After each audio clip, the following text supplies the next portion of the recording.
Chloroform என்ற மயக்க மருந்தை கண்டுபிடித்த ஜேம்ஸ் சிம்சன், உயிரினங்களின் பிரிவை வகுத்த கரோலையஸ் லின்னேயஸ், இரட்டை நட்சத்திரங்களை கண்டுபிடித்த வில்லியம் ஹெர்ஷல், மின்சார ஜெனரேட்டரை கண்டுபிடித்த மைக்கேல் ஃபாரடே, கால்வனோமீட்டரை கண்டுபிடித்த ஜோசப் ஹென்றி, எஃபிமெரிஸ் டேபிளை கண்டுபிடித்த ஜோஹான் கெப்லர், குளோபல் ஸ்டார் கேட்டலாகை கண்டுபிடித்த ஜான் ஹெர்ஷல், இனட் கேஸஸை கண்டுபிடித்த வில்லியம் ராம்சே, கலைடாஸ்கோப்பை கண்டுபிடித்த டேவிட் ப்ரூஸ். இயேசு கிறிஸ்துவின் நாமத்தினால் வாழ்த்துதலை தெரிவித்துக் கொள்கிறேன். முதல் நாளிலே விஞ்ஞானத்தினால் நிரூபிக்கப்படும் கிறிஸ்தவம், விஞ்ஞானத்தினாலும் சரித்திரத்தினாலும் சான்றுகளை நிரூபித்து நம்முடைய நம்பிக்கையை மகிமைப்படுத்த தேவன் கொடுத்த இந்த மாபெரும் நம்பிக்கைக்காய் நான் ஆண்டவருக்கு நன்றி செலுத்துகிறேன். இப்படிப்பட்ட நம்பிக்கையை பெற்ற ஜனத்தை காட்டிலும் பாக்கியத்தையும் சீரையும் பெற்ற வேறு ஜனம் எதுவாயிருக்க முடியும் உலகத்திலே? கிறிஸ்தவம் உண்மையா என்ற தலைப்பிலே செய்தியை முழங்கக்கூடிய நம்பிக்கையை தேவன் உங்களுக்கும் எனக்கும் கொடுத்தபடியினால் என் தேவனை நான் ஸ்தோத்தரிக்கிறேன். கிறிஸ்தவம் உண்மையா என்பதற்கு கேள்வியை நாமே எழுப்பி பதில் கொடுக்க கர்த்தர் கொடுத்த மாபெரும் நம்பிக்கைக்காக நான் தேவனை ஸ்தோத்தரிக்கிறேன். விஞ்ஞானத்தினால் நிரூபிக்கப்படும் கிறிஸ்தவம் என்ற தலைப்பில் இன்றைய செய்தியை உங்களுக்கு நான் அளிக்கப் போகிறேன். கிறிஸ்தவம் விஞ்ஞான ரீதியானது என்பதற்கு முதல் சான்றாய் நான் அளிக்க விரும்புவது என்னவென்றால், கவனமாய் கேளுங்கள், கிறிஸ்தவம் விஞ்ஞானிகளுடைய மார்க்கம் என்பதே ஆகும். கவனியுங்கள், உலகத்தின் விஞ்ஞானிகளில் பெரும்பான்மையானோர் இயேசு கிறிஸ்துவை இரட்சகர் என்றும் ஆண்டவர் என்றும் ஏற்றுக்கொண்டவர்களே. இவர்களில் பலரும் கிறிஸ்தவ குடும்பத்தில் பிறந்ததினால் இயேசு கிறிஸ்துவை ஏற்றுக்கொள்ளவில்லை, கிறிஸ்துவே தேவன் என்று கண்டுகொண்டதினால் இயேசு கிறிஸ்துவை ஏற்றுக்கொண்டவர்கள். கவனியுங்கள், உலகத்தின் பெரும்பான்மையான விஞ்ஞானிகள் நானே உலகத்திற்கு வெளிச்சமாய் இருக்கிறேன் என்று அறிவித்த இயேசு கிறிஸ்துவின் ஒளிப்பட்ட தேசங்களிலிருந்துதான் எழும்பியிருக்கிறார்கள். உலகத்தின் பெரும்பான்மையான விஞ்ஞானிகள் நானே உலகத்துக்கு வெளிச்சமாய் இருக்கிறேன் என்று சொன்ன இயேசு கிறிஸ்துவின் ஒளிப்பட்ட தேசத்திலிருந்துதான் எழும்பியிருக்கிறார்கள். அப்படியே மற்ற தேசங்களில் விஞ்ஞானிகள் எழும்பியிருப்பார்கள் என்றால் இயேசு கிறிஸ்துவின் ஒளிப்பட்ட தேசத்தில் போய் தங்கள் ஒளியை ஏற்றிக் கொண்டு வந்தவர்கள் தான் இன்றைக்கு பிரகாசித்துக் கொண்டிருக்கிறார்கள். காரணம், நானே உலகத்திற்கு வெளிச்சம் என்று சொன்னவர் நம்முடைய ஆண்டவராகிய இயேசு கிறிஸ்து. கிறிஸ்தவம் விஞ்ஞானிகளுடைய மார்க்கம். விஞ்ஞானிகள் எதையும் உணர்ந்து அறிந்து சரியாயிருந்தால் தான் ஏற்றுக்கொள்வார்கள். தங்களுடைய மூளையினால் ஏற்றுக்கொள்ள முடியாததை அவர்கள் ஏற்றுக்கொள்வது இல்லை. அந்த விஞ்ஞானிகளுடைய மார்க்கம், விஞ்ஞானிகளுடைய ஆண்டவர் என் ஆண்டவராகிய இயேசு கிறிஸ்து. இதற்கான சான்றுகளை நான் உங்களுக்கு கொடுக்கப் போகிறேன். இயேசு கிறிஸ்துவை ஏற்றுக்கொண்ட விஞ்ஞானிகளின் பட்டியலை உங்கள் முன்னதாக வைக்கிறேன். உலகத்தின் விஞ்ஞானிகளில் பெரும்பான்மையானோர் இயேசு கிறிஸ்துவை இரட்சகர் என்றும் ஆண்டவர் என்றும் ஏற்றுக்கொண்டவர்கள். பட்டியலை தருகிறேன், கேளுங்கள்.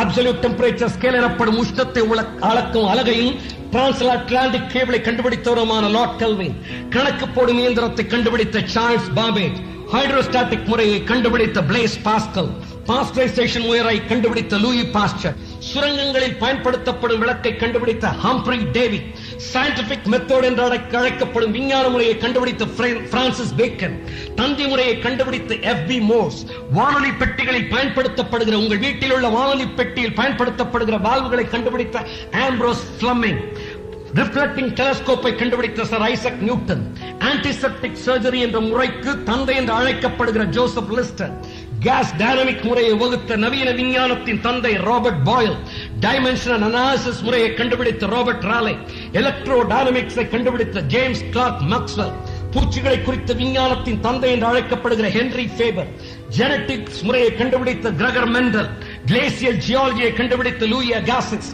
ஹைட்ராலிக்ஸ் முறையை கண்டுபிடித்த லியோனோ டார்வின்சி, ஹைட்ரோகிராபி முறையை கண்டுபிடித்த மேத்யூ மௌரி, நேச்சுரல் ஹிஸ்டரி முறையை வகுத்த ஜான் ரே, நான் யூக்ளிடியன் ஜியோமெட்ரியை கண்டுபிடித்த பெர்ன்ஹார்ட் ரேமன், பாலியான்டாலஜி முறையை வைத்த ஜான் வுட்வர்ட், டெக்னாலஜி முறையை வகுத்த ரூடால்ஃப் விர்ச்சோ, ரிவர்சிபிள் தெர்மோடைனமிக்ஸ் முறையை வகுத்த ஜூல்ஸ், கலோரிமீட்டரை கண்டுபிடித்த ஜேம்ஸ் ஜூட், ஸ்ட்ராட்டிகிராபி முறையை கண்டுபிடித்த நிக்கோலஸ் டெனோ, கம்பேரிட்டிவ் அனாட்டமி முறையை கண்டுபிடித்த ஜார்ஜ் குவியர். இவர்களெல்லாம் யார் என்று கேட்கிறீர்களா? இவர்களுடைய பெயரையும் நான் இதற்கு கொடுத்த குறிப்புகளை வைத்து இவர்கள் எல்லாம் விஞ்ஞானிகள் என்று நீங்கள் அறிந்திருப்பீர்கள். இவர்கள் எல்லாம் இயேசு கிறிஸ்துவை தங்கள் சொந்த இரட்சகர் என்றும் ஆண்டவர் என்றும் ஏற்றுக்கொண்ட தேவனுடைய பிள்ளைகள். கிறிஸ்தவம் விஞ்ஞானிகளுடைய மார்க்கமாகும். கிறிஸ்தவ விசுவாச விஞ்ஞானிகளின் பட்டியலை அடுக்கிக் கொண்டே போகலாம். விஞ்ஞான உலகம் போற்றும் விஞ்ஞானிகளுள் தலை சிறந்தவர் சர் ஐசக் நியூட்டன் ஆவார். பல விஞ்ஞான விதிகளை கண்டுபிடித்த சர் ஐசக் நியூட்டன் கிறிஸ்தவத்தில் ஆழ்ந்த நம்பிக்கை கொண்டவர். விஞ்ஞான விதிகளை பலவற்றை கண்டுபிடித்த சர் ஐசக் நியூட்டனிடம் ஒரு கேள்வி கேட்கப்பட்டது. எப்படி இவ்வளவு விஞ்ஞான விதிகளை நீங்கள் கண்டுபிடித்தீர்கள் என்று கேட்டபோது அவர் பின்வருமாறு கூறினார். அவர் சொன்னார், நான் தெய்வ நம்பிக்கையுடையவர். நான் இயேசு கிறிஸ்துவை சொந்த ரட்சகராகவும் ஆண்டவராகவும் ஏற்றுக்கொண்டு ரட்சிக்கப்பட்டவர். ஆண்டவர் ஒருவர் தான் இந்த உலகத்தை எல்லாம் சிருஷ்டித்திருப்பார் என்றால் அவர் சில விதிகளின்படி இவ்வுலகத்தை உருவாக்கி இருப்பார் என்று இவ்விதிகளுக்காக தேடி நான் ஆராய்ச்சி செய்தேன். ஆகையால் அவற்றை கண்டுபிடித்தேன். சர் ஐசக் நியூட்டன் சொன்னாராம், தேவன் பேரில் உள்ளான என் நம்பிக்கையே நான் விஞ்ஞான விதிகளை கண்டுபிடிப்பதற்கு காரணமாயிருந்தது. சர் ஐசக் நியூட்டன் விஞ்ஞான விதிகளை கண்டுபிடித்ததற்கு காரணம் என்னவென்றால் இயேசு கிறிஸ்துவின் பேரில் இருந்த நம்பிக்கை. விஞ்ஞான விதிகளை அவர் கண்டுபிடித்ததற்கு காரணம் தேவன் பேரில் இருந்த நம்பிக்கை சர் ஐசக் நியூட்டனை விஞ்ஞான விதிகளை கண்டுபிடிக்க வைத்தது. ஆனால் ஒரு சிலருக்கோ விஞ்ஞான விதிகளின் மேல் நம்பிக்கை வந்தவுடனே ஆண்டவர் மேல் நம்பிக்கை போய்விடுவது பரிதாபம். இந்த சர் ஐசக் நியூட்டன் பல விஞ்ஞான விதிகளை கண்டுபிடித்தார். இவருடைய கண்டுபிடிப்புகளை தான் பலரும் அறிந்திருக்கின்றனர். ஆனால் விஞ்ஞானத்தை விட இறையியலில் தான் விஞ்ஞானத்தின் பாதவடியில் அவர் உட்கார்ந்திருந்த நேரத்தை விட ஆண்டவராகிய இயேசு கிறிஸ்துவின் பாதவடியில் உட்கார்ந்திருந்த நேரம் தான் அதிகம். எப்படி சொல்கிறீர்கள் என்கிறீர்களா? விஞ்ஞானத்தை குறித்து சர் ஐசக் நியூட்டன் எழுதின வார்த்தைகள் 10 லட்சம். ஆனால் கர்த்தர் வேதாகமத்தை, தேவனுடைய வேதாகமத்தை குறித்து சர் ஐசக் நியூட்டன் ஆராய்ச்சி செய்து எழுதின வார்த்தைகள் எத்தனை என்றால், விஞ்ஞானத்தை குறித்து சர் ஐசக் நியூட்டன் 10 லட்சம் வார்த்தைகளை எழுதினார். தேவன் உங்கள் கையிலும் என் கையிலும் கொடுத்திருக்கிற பரிசுத்த வேதாகமத்தை குறித்து தலை சிறந்த விஞ்ஞானியான சர் ஐசக் நியூட்டன் எழுதின வார்த்தைகள் 14 லட்சம். காரணம், விஞ்ஞானிகளுடைய மார்க்கம் கிறிஸ்தவம். சர் ஐசக் நியூட்டன் இவ்வாறு தெரிவித்தார், அரசியல்வாதிகளும் உலக தலைவர்களும் மனிதர்களால் ஏற்படுத்தப்பட்டவர்கள். அப்போஸ்தலர்களும் தீர்க்கதரிசிகளுமோ தேவனால் அனுப்பப்பட்டவர்கள். அவர்களின் சுவிசேஷத்தை உலகின் எந்த சக்தியாலும் அழிக்க முடியாது. நாங்கள் சொல்லவில்லை, கிறிஸ்தவர்கள் என்ற பெயரின் போர்வையிலே சொல்லவில்லை. தலை சிறந்த விஞ்ஞானி சொல்லுகிறார், அப்போஸ்தலர்களும் தீர்க்கதரிசிகளுமோ தேவனால் அனுப்பப்பட்டவர்கள். அவர்களின் சுவிசேஷத்தை உலகத்தின் எந்த சக்தியாலும் அழிக்க முடியாது. வானவெளி தளத்திலே சென்று சந்திரனில் நடை நடந்தவர்கள் உலகத்தில் 12 பேரே ஆவர். அவர்களில் ஒருவர் ஜிம் இர்வின். வானவெளியிலே சென்று சந்திரனிலே சந்திர ஊர்தியை ஓட்டியவர் இந்த ஜிம் இர்வின். இவர் சொல்லுகிறார், மனிதன் சந்திரனில் நடந்தான் என்பதை விட ஆண்டவராகிய இயேசு கிறிஸ்து இந்த பூமியில் நடந்தார் என்பதே உன்னதமானது. தலை சிறந்த விஞ்ஞானிகள் ஏற்றுக்கொண்டவர் என் ஆண்டவராகிய இயேசு கிறிஸ்து. வானவெளி வீரர்கள் இரட்சகராக கண்டவர் என் ஆண்டவராகிய இயேசு கிறிஸ்து. விஞ்ஞானத்தின் தந்தை ராபர்ட் பாயில் இவ்வாறு சொல்லுகிறார், பரிசுத்த வேதாகமும் தத்துவ ரீதியானது, அது இயற்கை விதிகளுக்கு ஒத்தது. பூச்சிகளை குறித்து விஞ்ஞான பிரிவின் தந்தை என்று அழைக்கப்படுகிற ஹென்றி ஃபேபர் தெரிவிக்கிறார், தேவன் இல்லாமல் நான் எதையும் புரிந்து கொள்ள முடியாது. இயேசு கிறிஸ்து இல்லாவிட்டால் எல்லாமே இருள். இன்றைக்கு அநேகருக்கு உலகம் இருண்டு கொண்டிருப்பதற்கு காரணம் இயேசு இல்லாததினால். அவரே நானே உலகத்திற்கு வெளிச்சம் என்று சொன்னார். இந்த ஹென்றி ஃபேபர் சொன்னார், கடவுள் நம்பிக்கையை, இயேசு கிறிஸ்துவின் பேரில் உள்ள என்னுடைய நம்பிக்கையை என்னை விட்டு எடுப்பதை விட என் தோலை என்னை விட்டு உரித்து விடலாம். ஒரு விஞ்ஞானியினுடைய கூற்றை உங்கள் முன்னதாக வைக்கிறேன். மகப்பேறு மருத்துவத்தின் தந்தை என்று அழைக்கப்படுகிற ஜேம்ஸ் சிம்சன் இடத்தில் ஒரு கேள்வி கேட்கப்பட்டது.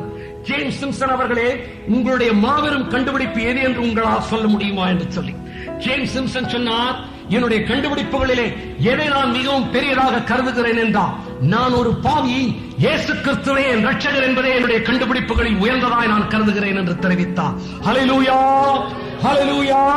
விஞ்ஞானிகள் போற்றுகின்றவர் என் ஆண்டவராகிய இயேசு கிறிஸ்து. கலிலேயோ தெரிவித்தார், பைபிளும் இயற்கையும் கடவுளின் சொல்லால் உருவானவை. பைபிள் பரிசுத்த ஆவியானவரின் ஏவுதலால் எழுதப்பட்டது. நம்முடைய நாட்களில் வானளாவ வளர்ந்திருப்பது வானவெளி ஆராய்ச்சி. இந்த வானவெளி ஆராய்ச்சிக்கு வித்திட்டவர் வேர்னர் வான் பிரான் என்ற விஞ்ஞானி ஆவார். இவர் கூறுகிறார், மனிதர்கள் வானவெளி களத்தில் பறப்பது ஒரு சாதனை. ஆனால் இந்த வானவெளி ஆராய்ச்சி மனித சமுதாயமானது அளவிட முடியாத வானவெளியை காண்பதற்கு ஒரு சிறிய கதவாக திறந்துள்ளது. இந்த சிறிய கதவின் வழியாக வானவெளியின் அளவிட முடியாத ரகசியங்களை நாம் பார்க்கும் போது இவற்றையெல்லாம் படைத்த சிருஷ்டி கர்த்தாவாகிய ஆண்டவராகிய இயேசு கிறிஸ்துவின் மேல் நமக்குள்ள நம்பிக்கை உறுதிப்படுகிறது என்று சொல்லி வானவெளி ஆராய்ச்சிக்கே வித்திட்ட வேர்னர் வான் பிரான் தெரிவிக்கிறார். பௌதிக விஞ்ஞானியான பிளைஸ் பாஸ்கல் கூறுகிற வேஜர் பாஸ்கல் என்ற ஒரு கருத்தை உங்கள் முன்னதாக வைக்கிறேன். கவனமாக கேட்டால் தான் நீங்கள் சிந்திக்க முடியும். ஒரு தலை சிறந்த விஞ்ஞானி கூறுகிறார், கிறிஸ்துவை ஏற்றுக்கொள்வதனால் ஒருவன் எதையும் இழக்கப் போவதில்லை. கிறிஸ்துவை விசுவாசித்த ஒருவன் இறந்து போவானால் கிறிஸ்து என்ற தெய்வம் இல்லை என்றாலும் அவன் ஒன்றையும் இழக்கப் போவதில்லையே. அவனுடைய வாழ்க்கையில் தெய்வ நம்பிக்கையற்ற அவனது நண்பர்களை காட்டிலும் அவன் சந்தோஷமாகவே இருந்திருப்பான். ஒருவேளை கிறிஸ்து நரகம் என்பவை உண்மையாய் இருக்கும் என்றால் அவன் பரலோகத்துக்கு செல்வான். அவனது தெய்வ நம்பிக்கையற்ற இயேசு கிறிஸ்துவை ஏற்றுக்கொள்ளாத அவனது நண்பர்கள் நரகத்திற்கல்லவோ செல்லுவார்கள். எனவே இயேசு கிறிஸ்துவை ஏற்றுக்கொள்ளுங்கள் என்று செய்தி கொடுக்க நான் சொல்லவில்லை. பிளைஸ் பாஸ்கல், வேஜர் ஆஃப் பாஸ்கல் என்ற கருத்திலே தெரிவிக்கிறார். லார்ட் கெல்வின் பௌதிக விஞ்ஞானி தெரிவிக்கிறார், நீங்கள் நன்றாய் சிந்திப்பீர்கள் என்றால் விஞ்ஞானம் உங்களை கடவுள் உண்டென்று நம்ப வைக்கும். ஆல்பர்ட் ஐன்ஸ்டீனை தெரியாதவர்கள் ஒரு சிலரே இருக்க முடியும். அவர் தெரிவிக்கிறார், எந்த மனிதனும் இயேசு என்ற ஒருவர் வாழ்ந்தார் என்பதை மறுக்க முடியாது. சுவிசேஷங்களை வாசிக்கும் போது இயேசு கிறிஸ்துவின் பிரசனத்தை உணராமல் யாராலும் இருக்க முடியாது. அவருடைய ஆள் தத்துவம் சுவிசேஷத்தின் ஒவ்வொரு வார்த்தையிலும் துடிக்கிறது. நான் ஒரு யூதன், ஆனால் ஒளிவிட்டு துறங்கும் அவருடைய உருவத்தினால் நான் வியப்படைந்து நிற்கிறேன் என்று இந்த விஞ்ஞானி தெரிவித்ததற்கு காரணம் என்னவென்றால் இயேசு கிறிஸ்துவே ஆண்டவர், இயேசு கிறிஸ்துவே இரட்சகர் என்பதற்கே காரணமாகும். ஆல்பர்ட் ஐன்ஸ்டீன் கண்ட இயேசு கிறிஸ்து, சர் ஐசக் நியூட்டன் கண்ட இயேசு கிறிஸ்து, லார்ட் கெல்வின் புதுவாழ்வை கண்டுகொண்ட ஆண்டவராகிய இயேசு கிறிஸ்து, மகப்பேறு மருத்துவத்தின் தந்தை ஜேம்ஸ் சிம்சன் புதுவாழ்வை கண்டுகொண்ட என் ஆண்டவராகிய இயேசு கிறிஸ்து இன்றைக்கு உங்களுக்கு இந்த செய்தியின் மூலம் உங்களை சந்திப்பதற்காக கடந்து வருகிறார். சாமுவேல் எஃப்.பி. மோர்ஸ் தான் இன்றைக்கு தந்தி முறையை கண்டுபிடித்தவர். இவர் தான் மரிப்பதற்கு முன்னதாக சொன்ன வார்த்தையை வாசிக்கிறேன், கேளுங்கள். நான் என் பயண பாதையின் முடிவை நெருங்க பரிசுத்த வேதாகமம் தேவனால் உண்டானது என்பதை இன்னும் தெளிவாக உணர்ந்து கொள்ளுகிறேன். விழுந்து போன மனிதனுக்கு இயேசு கிறிஸ்து வைத்துள்ள மகிமையான பரிகாரத்தை இன்னும் நன்றாக அறிந்து கொள்ளுகிறேன். என் எதிர்காலம் நம்பிக்கையாலும் சந்தோஷத்தாலும் ஒளிபெறுகிறது என்று சொல்லி எஃப்.பி. மோர்ஸ் தெரிவித்தார். ஏன் எஃப்.பி. மோர்ஸ் என்ற விஞ்ஞானியின் எதிர்காலம் நம்பிக்கையாலும் மகிமையினாலும் சந்தோஷத்தினால் ஒளிபெறுகிறது? உலகத்தின் ஒளியாகிய இயேசு கிறிஸ்துவை அவர் இரட்சகர் என்றும் ஆண்டவர் என்றும் ஏற்றுக்கொண்டதினால். சார்ல்ஸ் டார்வினுடைய பரிணாம கொள்கை கிறிஸ்தவத்தையே அசைத்து விட்டதாக சிலர் நினைக்கிறார்கள். அவர்களுடைய ஆய்வுக்கு ஒரு கருத்தை தெரிவிக்கிறேன். சார்ல்ஸ் டார்வின் தன்னுடைய கிராமத்தில் தனக்கு சொந்தமான ஒரு வீட்டை சுவிசேஷ கூட்டங்களுக்கு ஒரு சமயம் வாடகைக்கு கொடுத்திருந்தார். மிஸ்டர் பீக்கன் என்ற பிரசங்கியார் தான் சார்ல்ஸ் டார்வினுடைய வீட்டை வாடகைக்கு எடுத்திருந்தார். அந்த சுவிசேஷ கூட்டங்கள் முடிந்த பிறகு சார்ல்ஸ் டார்வின் அவருக்கு ஒரு கடிதம் எழுதினார். அதிலே பின்வருமாறு குறிப்பிட்டார், சுவிசேஷகர் அவர்களே, உங்களுடைய ஊழியங்கள் மூலமாக ஒரு மாதத்திலேயே எங்களால் பல வருடங்களாய் சாதிக்க முடியாததை நீங்கள் நிறைவேற்றி விட்டீர்கள். சார்ல்ஸ் டார்வின் தெரிவிக்கிறார், உங்கள் கூட்டத்தின் மூலமாக பல வருடங்களாய் விஞ்ஞானிகளாகிய எங்களால் சாதிக்க முடியாததை ஒரே மாதத்திலே நீங்கள் சாதித்து விட்டீர்கள். சார்ல்ஸ் டார்வினுடைய கடிதம் தொடருகிறது, நாங்கள் இதுவரை ஒரு குடிக்காரனை கூட இதுவரை நாங்கள் மாற்றவில்லை. ஆனால் உங்களுடைய கூட்டங்கள் நடந்த பிறகு எங்களுடைய கிராமத்தில் ஒரு குடிக்காரன் கூட இல்லை. கரங்களை உயர்த்தி தேவனுக்கு ஒரு அல்லேலூயா சொல்லுவோமா? குடிகாரர்களை மாற்றுகிற ஆண்டவராக இயேசு கிறிஸ்துவுக்கு அல்லேலூயா சொல்லுவோமா? இயேசு கிறிஸ்து பாவத்திலிருந்து மனிதரை விடுவிக்கிறார். கிறிஸ்தவம் விஞ்ஞான ரீதியானது, விஞ்ஞானிகளுடைய மார்க்கம். சார்ல்ஸ் டார்வின் மரிக்கும் போது வேத புத்தகத்தை வாசிக்கிறவராய் மரித்தார். எஃப்.பி. மோர்ஸுக்கு வாழ்க்கையில் நம்பிக்கையை அளித்தவர் என் ஆண்டவராக இயேசு கிறிஸ்து. சர் ஐசக் நியூட்டனுக்கு வாழ்க்கையில் நோக்கத்தை அளித்தவர் என் ஆண்டவராக இயேசு கிறிஸ்து. ரத சிகிச்சையின் தந்தை ஜோசப் லிஸ்டர் புதுவாழ்வை கண்டு கொண்டது என்னுடைய ஆண்டவராக இயேசு கிறிஸ்துவில். படித்தவர்களே சிந்தியுங்கள், என் ஆண்டவராக இயேசு கிறிஸ்துவை இரட்சகர் என்றும் ஆண்டவர் என்றும் விஞ்ஞானிகள் ஏற்றுக்கொண்டிருப்பார் என்றால் அனுபவபூர்வமாய் உணர்ந்து கொள்ளக்கூடிய உண்மையை தான் விஞ்ஞானிகள் ஏற்றுக்கொண்டிருந்திருப்பார்கள். கிறிஸ்தவத்தையும் விஞ்ஞான கண்டுபிடிப்புகளையும் இணைத்து ஒரு சில குறிப்புகளை சொல்லப் போகிறேன். வானளார விஞ்ஞான உலகம் வளர்ந்திருக்கிற இந்த நாட்களிலே பரிசுத்த வேதாகமத்தை ஏற்றுக்கொள்ள முடியுமா என்ற கேள்வி பல இடங்களில் பரிசுத்த வேதாகமத்திற்கு எதிராக கேட்கப்படுகிறது. சந்திரனில் மனிதன் நடந்து விட்ட பிறகு இந்த 20ஆம் நூற்றாண்டிற்கு நம்முடைய கரங்களில் இருக்கிற பரிசுத்த வேதாகமம் தேவையா என்று பலரும் கேட்கின்றனர். ஆனால் அவர்களுக்கு நான் சொல்லுகிறேன், வானவெளி களத்தில் முதலில் எடுத்துச் செல்லப்பட்ட உலகத்தின் முதல் புத்தகம் பரிசுத்த வேதாகமம்.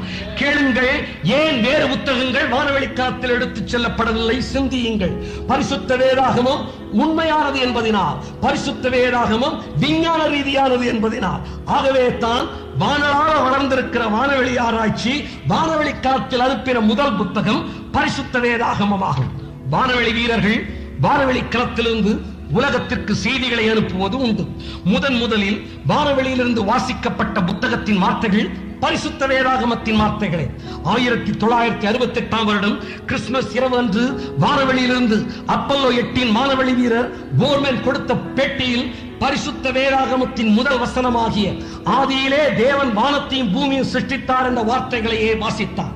பரிசுத்த வேதாகமத்தின் முதல் அதிகாரத்தின் முதல் வசனமாகிய ஆதியிலே தேவன் வானத்தையும் பூமியும் சிருஷ்டித்தார் என்ற வார்த்தை தான் வானத்திலிருந்து பூமிக்கு அறிவிக்கப்பட வேண்டிய முதல் வாக்கியம் என்பதை வானவெளி வீரர்கள் அறிந்திருந்தார்கள்.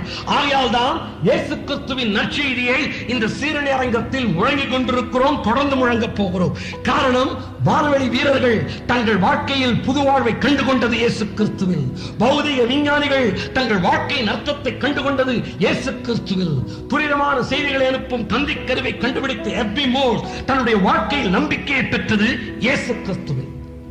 500 வருடங்களுக்கு முன் புத்தகங்கள் என்பதே மிகவும் அரிதாயிருக்கும். ஏனென்றால் அச்சயந்திரங்கள் அப்பொழுது கிடையாது. வேதாகமத்தை ஒரு பிரதி கையினால் எழுதி தயாரிக்க 1 வருடமாகும். ஜொஹான் கூட்டன்பர்க் இதற்கு ஒரு வழி கண்டுபிடித்தார். முதல் அச்சியந்திரத்தை உருவாக்கினார்.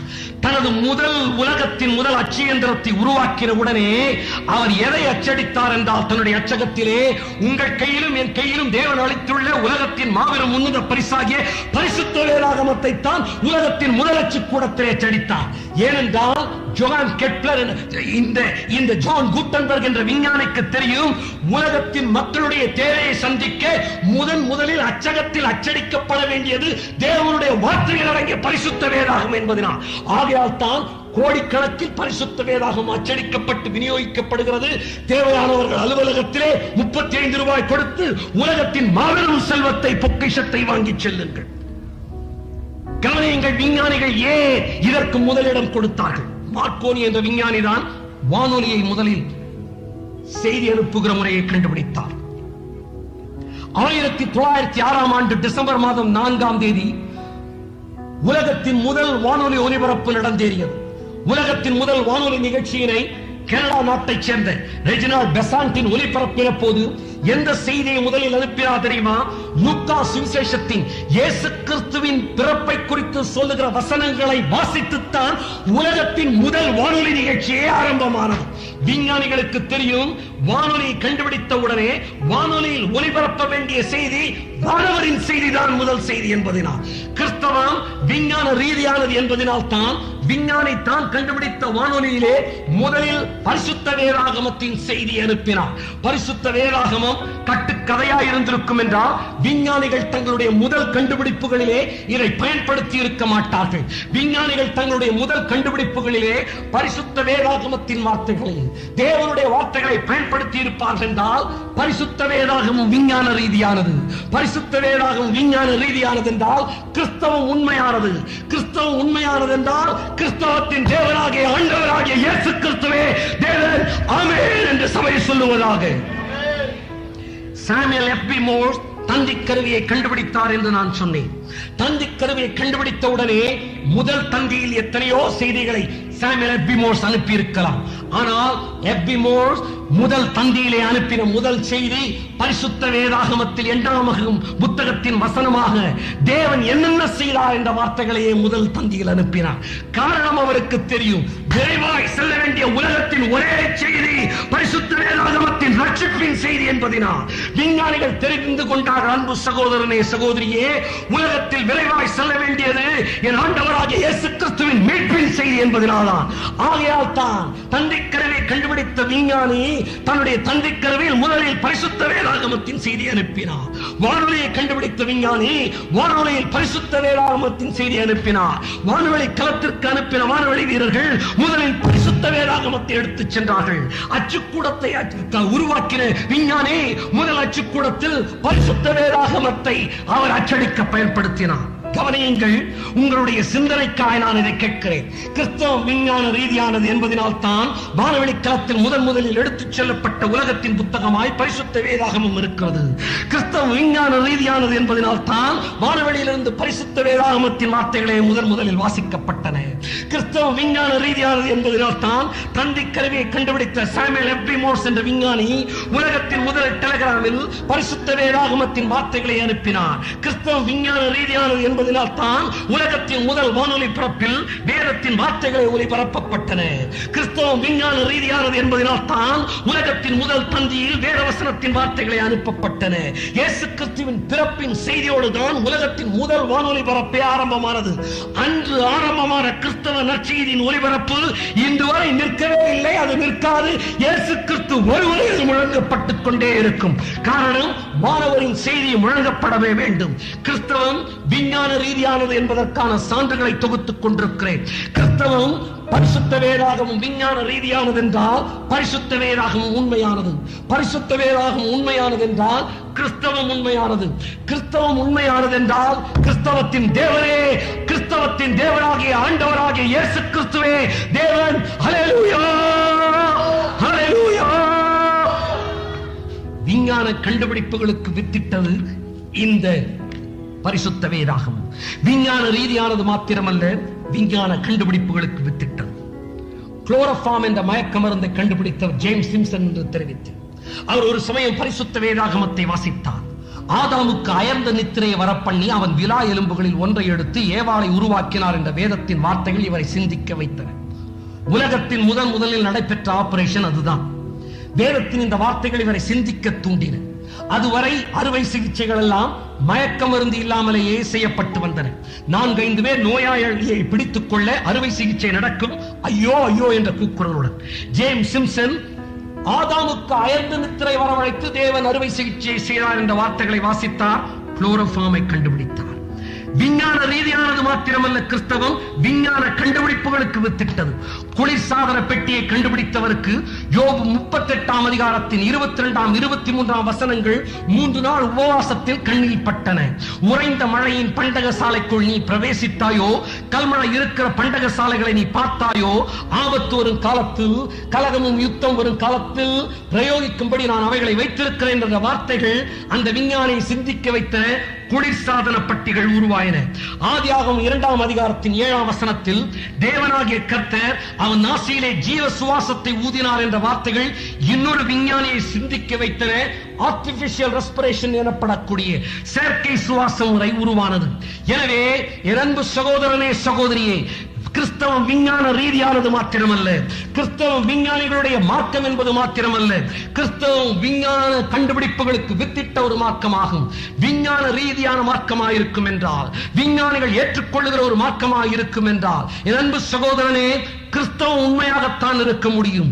கிறிஸ்தவம் உண்மை என்றால் கிறிஸ்தவத்தின் தேவனாகிய ஆண்டவராகிய இயேசு கிறிஸ்துவை தேவனாய் இருக்க முடியும்.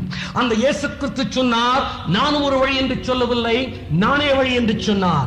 ஜேம்ஸ் சிம்சன் இயேசுவே வழி என்று கண்டார். எஃப்.பி. மோர்ஸ் நான் இயேசுவே வழி என்று கண்டார். மகப்பேறு மருத்துவத்தின் தந்தை ஜேம்ஸ் சிம்சன் இயேசுவே உலகத்தின் வழி என்று கண்டார். பௌதிக விஞ்ஞானி லார்ட் கெல்வின் இயேசுவே நீடு வாழ்வுக்கு நித்திய வாழ்வுக்கு பதிலளிக்கிறவர் என்று கண்டார். வானவியல் கணித மேதை கலிலேயோ இயேசுவே ஒரே வழி என்று கண்டார். வானவெளி வீரர் சார்ல்ஸ் டியூக் இயேசு கிறிஸ்துவில் தன்னுடைய வாழ்க்கையின் அர்த்தத்தை கண்டு கொண்டார். இதுபோல பல விஞ்ஞானிகளின் சாட்சிகளை என்னால் அடுக்கிக் கொண்டு கிறிஸ்தவம் விஞ்ஞான ரீதியானது. கிறிஸ்தவத்தின் வேதமான பரிசுத்த வேதாகமம் ஒரு விஞ்ஞான புத்தகம் அல்ல. It's not a book of science, it's a scientific book. ஆனால் விஞ்ஞான ரீதியான புத்தகம். விஞ்ஞானம் தோன்றுவதற்கு முன்பாகவே விஞ்ஞான கருத்துக்களுடன் பரிசுத்த வேதாகமம் எழுதப்பட்டிருக்கிறது. பல சான்றுகளை என்னால் கொடுக்க முடியும். காலத்தின் கட்டுப்பாட்டில் ஒரு சில சான்றுகளை உங்கள் ஆய்வுக்கு நான் வைக்கிறேன். விஞ்ஞானம் தோன்றுவதற்கு முன்பாகவே விஞ்ஞான கருத்துக்களுடன் பரிசுத்த வேதாகமம் எழுதப்பட்டிருக்கும் என்றால் இந்த பரிசுத்த வேதாகமத்தை எழுதினவர் பரிசுத்தாவியானவராகிய ஆண்டவரே. பரிசுத்தாவியானவராகிய ஆண்டவரால் இந்த பரிசுத்த வேதாகமம் எழுதப்பட்டிருக்கும் என்றால் இந்த பரிசுத்த வேதாகமம் உண்மையானது. எனவே இந்த பரிசுத்த வேதாகமம் சொல்லுகிற தேவனாகிய ஆண்டவராகிய இயேசு கிறிஸ்துவே தேவனாயிருக்கிறார். ஒரு சில சான்றுகளை உங்களுக்கு சொல்லுகிறேன். விஞ்ஞான உலகம் கண்டுபிடிக்கும் முன்பாகவே வேதம் வெளிப்படுத்தியிருக்கும் விஞ்ஞான கருத்துக்களை அடுக்குகிறேன், கேளுங்கள்.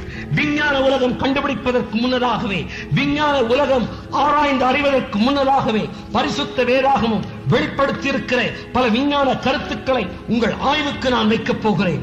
நீங்களே தீர்மானத்தை செய்ய போகிறீர்கள். அரிஸ்டாட்டில், பிளேட்டோ, டொலோமி, அரிஸ்டார்கஸ் இவர்கள் எல்லாம் பூமி தட்டையாக உள்ளது என்றே நம்பி வந்தனர். கிமு 506 வாழ்ந்த பித்தகோரஸ் என்ற கணித மேதைத்தான் பூமி உருண்டையானது என்று தெரிவித்தார். ஆனால் அரிஸ்டாட்டில், பிளேட்டோ, டொலோமி இவர்கள் அக்கருத்தை ஏற்றுக்கொள்ளவில்லை. பூமி தட்டையாக உள்ளது என்றே நம்பி வந்தனர். 16ஆம் நூற்றாண்டில் தான் பூமி உருண்டையானது என்று கலிலேயோ நிரூபிக்க விஞ்ஞான உலகம் அதை ஏற்றுக்கொண்டது. விஞ்ஞான உலகம் இவ்வாறு பூமி உருண்டையா தட்டையா என்று சண்டையிட்டுக் கொண்டிருக்க 2500 வருடங்களுக்கு முன்பே பூமியை உருவாக்கிற தேவன் தனது தீர்க்கதரிசியான ஏசாயாவின் மூலமாக அவரது புத்தகத்தின் 40ஆம் அதிகாரத்தின் 22ஆம் வசனத்திலே நான் பூமி உருண்டையின் மேல் வெற்றிருக்கிறவர் என்று தெரிவித்திருக்கிறார். விஞ்ஞானிகள் பூமி உருண்டையா இல்லையா என்று சண்டையிட்டுக் கொண்டிருப்பதற்கு பல்லாயிரம் வருடங்களுக்கு முன்பே பூமி உருண்டை என்று வேதம் வெளிப்படுத்தி இருக்கும் என்றால் தேவனே என்று வேறு யார் இந்த பரிசுத்த வேதாகமத்தை எழுதியிருக்க முடியும்? இந்த பரிசுத்த வேதாகமத்தின் தேவனே என்று வேறு யார் தேவனாய் இருக்க முடியும்? பூமி 5 தூண்களால் நிற்கிறது என்று எகிப்தியர் நம்பினர். அட்லஸ் சுமந்து கொண்டிருக்கிறான் என்று கிரேக்கர் நம்பினர்.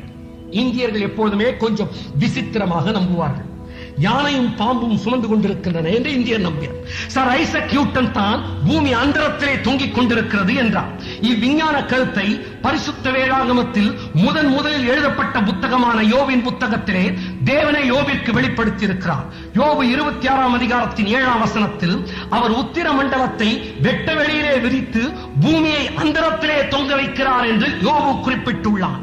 நமது காலத்தின் விஞ்ஞானியான சர் ஐசக் நியூட்டனின் கண்டுபிடிப்பை பல்லாயிரம் வருடங்களுக்கு முன்பே வெளிப்படுத்தும் கிறிஸ்தவம் விஞ்ஞான ரீதியானது. இக்கருத்தை பூமி உருண்டை வடிவத்திலே உருவாகி அந்தரத்திலே தொங்குகிறது என்ற கருத்தை தேவனே என்று வேறு யார் வெளிப்படுத்தி இருக்க முடியும்?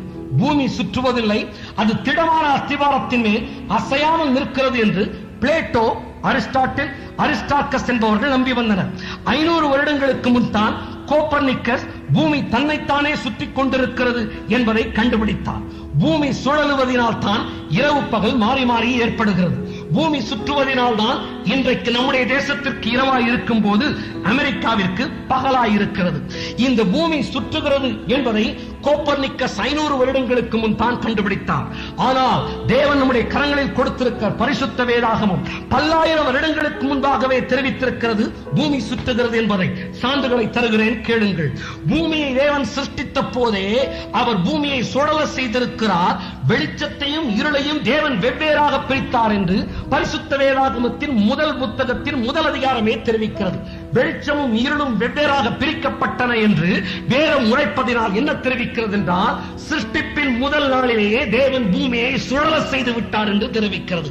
500 வருடங்களுக்கு முன்னதாக கோப்பர்னிக்கஸ் பூமி தன்னைத்தானே சுற்றிக் கொள்ளுகிறது என்பதை கண்டுபிடித்ததை பல்லாயிரம் வருடங்களுக்கு முன்னதாகவே பரிசுத்த வேதாகமும் தன்னுடைய முதல் புத்தகத்தின் முதல் அதிகாரத்திலேயே வெளிப்படுத்தி இருக்கும் என்றால் பரிசுத்த வேதாகமத்தை எழுதியவர் தேவனே. பரிசுத்த வேதாகம் விஞ்ஞான ரீதியானது. பரிசுத்த வேதாகம் விஞ்ஞான ரீதியானதினால் கிறிஸ்தவம் உண்மையானது. கிறிஸ்தவம் உண்மையானதினால் கிறிஸ்தவத்தின் தேவனாகிய ஆண்டவராகிய இயேசு கிறிஸ்துவே தேவன். இயேசு கிறிஸ்து உலகத்திற்கு மீண்டுமாய் வரக்கூடிய ஒரு கடைசி காலத்திற்குள்ளாய் வாழ்ந்து கொண்டிருக்கிறோம். உலகத்தின் சிருஷ்டிப்பின் ஆரம்பத்தில் மாத்திரம் பூமி சுற்றுகிறது என்ற கருத்தை தேவன் வெளிப்படுத்தவில்லை. கவனியுங்கள், உலகத்தின் முடிவிலும் பூமி சுற்றுகிறது என்ற கருத்தை தேவன் வெளிப்படுத்தி இருக்கிறார். பகல் இரவு மாறி மாறி வருகிறது பூமி சுற்றுவதனால் என்ற விஞ்ஞான கருத்தை தேவன் வெளிப்படுத்தி இருக்கிறார். இயேசு கிறிஸ்துவின் வருகை எப்படி சம்பவிக்கும் என்பதை வேதம் தெரிவித்திருக்கிறது. இமை பொழுதிலே அவருடைய வருகை சம்பவிக்குமா? in a flash, in a flicker of a moment கர்த்தருடைய வருகை சம்பவிக்கும் என்பதை பலமுறை இந்த கூட்டங்களில் இந்த இடத்திலிருந்து முழங்கிக் கொண்டிருக்கிறோம். இமை பொழுதிலே இயேசு கிறிஸ்துவின் வருகை சம்பவிக்கும் போது ஒரு தேசத்திற்கு அது இரவு நேரமாயிருக்கும், இன்னொரு தேசத்திற்கு அது பகல் நேரமாயிருக்கும், இன்னொரு தேசத்திற்கு மத்தியான நேரமாயிருக்கும். இவ்வாறு பல்வேறு தேசங்களுக்கு பல்வேறு நேரம் இருக்கும் போது இயேசு கிறிஸ்துவின் வருகை சம்பவிக்கும். இதை இயேசு கிறிஸ்து விஞ்ஞான ரீதியான கருத்தோடு விளக்குகிறார். பாமர மக்களும் புரிந்து கொள்ளும் வகையில் 2 பேர் வயலிலே அறுப்பறுத்துக் கொண்டிருப்பார்கள், ஒருவன் எடுத்துக் கொள்ளப்படுவான். வயலிலே எந்த நேரத்திலே வேலை செய்யப்படும்? பகல் நேரத்திலே செய்யப்படும். காரணம் என்ன? பகல் நேரத்திலே இயேசு கிறிஸ்துவின் வருகை சம்பவிக்கிற நேரம் பகல் நேரமாயிருக்கும் ஒரு உலகத்திற்கு, ஒரு தேசத்திற்கு. இயேசு இன்னும் சொல்லுகிறார், 2 பேர் எந்திரம் அரைத்துக் கொண்டிருப்பார்கள், ஒருவன் எடுத்துக் கொள்ளப்படுவாள், ஒருத்தி கைவிடப்படுவாள். எந்திரம் அரைப்பது மத்தியான நேரத்தில் செய்யப்படுகிற செயல். இயேசு என்ன விளக்குகிறார்? என்னுடைய வருகை இமைப்பொழுதிலே நடைபெறும் போது அது ஒரு தேசத்திற்கு மத்தியான நேரமாய் இருக்கும் என்று சொல்லி, இன்னும் இயேசு சொல்லுகிறார், அன்று ராத்திரியிலே ஒரே படுக்கையிலே படுத்திருக்கிற 2 பேரிலே ஒருவன் எடுத்துக் கொள்ளப்படுவான், ஒருவன் கைவிடப்படுவான் என்று தெரிவிக்கிறார். உறங்குதல் இரவு நேரத்திலே செய்யப்படுகிற செயல். இயேசு சொல்லுகிறார், என்னுடைய வருகை சம்பவிக்கிற அந்த நேரத்திலே உலகத்திற்கு இரவு நேரமாயிருக்கும், ஒருவன் எடுத்துக் கொள்ளப்படுவான், ஒருவன் கைவிடப்படுவான். பலமுறை தெரிவித்ததை மறுபடியும் வலியுறுத்துகிறேன். இயேசு திட்டவட்டமாய் சொன்னார், என் அன்பு சகோதரனே சகோதரியே, ஒரே படுக்கையில் படுத்திருக்கிறவரில் ஒருவன் எடுத்துக் கொள்ளப்படுவான், ஒருவன் கைவிடப்படுவான். குடும்பத்திலே இயேசுவை ஏற்றுக்கொண்டவர்கள் எடுத்துக் கொள்ளப்படுவார்கள், ஏற்றுக்கொள்ளாதவர்கள் கைவிடப்படுவார்கள். ஒரு தேசத்திற்கு இரவு நேரமாக, ஒரு தேசத்திற்கு மத்தியான நேரமாக, ஒரு தேசத்திற்கு பகல் நேரமாக இருக்க இயேசு கிறிஸ்துவின் வருகை சம்பவிக்கும் என்று தேவன் முன்னறிவிப்பது பூமி சுற்றுகிறது என்ற விஞ்ஞான கருத்தை தெரிவிக்கக்கூடியதாக இருக்கிறது. பூமி சுற்றுகிறது என்ற விஞ்ஞான கருத்தை பூமியின் சிருஷ்டிப்பின் ஆரம்பத்திலும் இவ்வுலகத்தின் முடிவிலும் வேதம் முன்னறிவித்திருக்கும் என்றால், கிறிஸ்தவ விஞ்ஞான ரீதியானது கிறிஸ்தவத்தின் தேவனாகிய ஆண்டவராகிய இயேசு கிறிஸ்துவே தேவன். காற்றுக்கு எடை உண்டு என்பதை நிரூபிக்க ஒரு தராசு தட்டில் காற்று ஊதப்பட்ட ஒரு பலூனை கட்டி, இன்னொரு தட்டில் காற்று ஊதப்படாத ஒரு பலூனை கட்டி, காற்று ஊதப்பட்ட பலூன் உள்ள தட்டு தாழ்ந்திருக்கிறது என்று காண்பித்து விஞ்ஞானிகள் அல்லது ஆசிரியர்கள் தங்கள் மாணவர்களுக்கு நிரூபிப்பது உண்டு. காற்றுக்கு எடை உண்டு என்ற விஞ்ஞான கருத்தை பௌதிக தராசும் ஏன் பலூனும் கண்டுபிடிக்கப்படுவதற்கு முன்பே, காற்றுக்கு எடை உண்டு என்று விஞ்ஞானிகள் அறிவிப்பதற்கு முன்னமேயே யோபு 28ஆம் அதிகாரத்தின் 25ஆம் வசனத்தில் இக்கருத்தை வேதம் தெரிவித்துள்ளது. தேவன் காற்றுக்கு அதன் நிறையை நியமித்திருக்கிறார் என்று வேதம் உரைத்துள்ளது.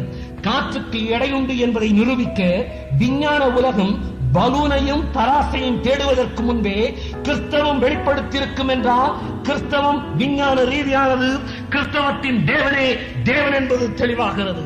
1930ஆம் ஆண்டு வரை வானவெளியில் சுமார் 100 மில்லியன் நட்சத்திரங்கள் இருப்பதாகத்தான் வானவியல் ஆராய்ச்சியாளர்கள் கருதி வந்தனர். ஆனால் தற்போது 40 செக்ஸ்டில்லியன் நட்சத்திரங்கள் இருப்பதாக கணக்கிட்டுள்ளனர். 40 செக்ஸ்டில்லியன் என்றால் 40 அருகில் 20 பூஜ்ஜியங்களை போட்டுக் கொள்ள வேண்டும். தற்போது வானவெளியில் உள்ள நட்சத்திரங்களை அளவிடவே முடியாது, அதில் உள்ள நட்சத்திரங்களை கணக்கிடவே முடியாது என்று ஆராய்ச்சியாளர்கள் தெரிவிக்கின்றனர்.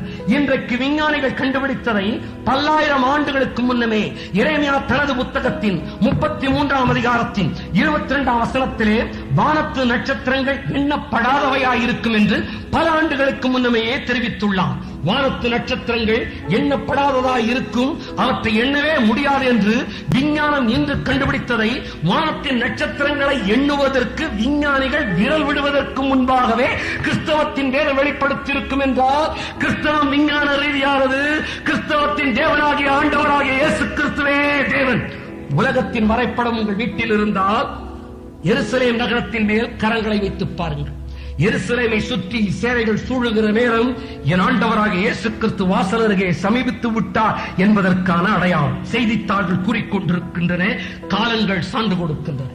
எருசலேம் நகரம் உலகத்தின் மையமாக இருக்கிறது என்பதை நீங்களே நிதானிக்கலாம். இங்கிலாந்தில் உள்ள ஹியர்ஃபோர்ட் கத்தீட்ரலில் உலகத்தின் வரைபடம் ஒன்று உருண்டை வடிவத்திலே வைக்கப்பட்டுள்ளது. அதில் எருசலேம் உலகத்தின் நடுமையம் என்று குறிப்பிடப்பட்டுள்ளது. மேலும் ஹைஃபா என்ற நகரத்தில் உள்ள மெரைன் மியூசியத்தில் 3 இலைகளின் வடிவத்தில் உலகத்தின் வரைபடம் சித்தரிக்கப்பட்டுள்ளது. இந்த 3 இலைகளில் ஒரு இலை ஆசியா கண்டத்தையும், இன்னொரு இலை ஆப்பிரிக்கா கண்டத்தையும், 3வது இலை ஐரோப்பா கண்டத்தையும் குறிக்கிறது. இதை 3 clover leaf pattern என்று அழைப்பர்.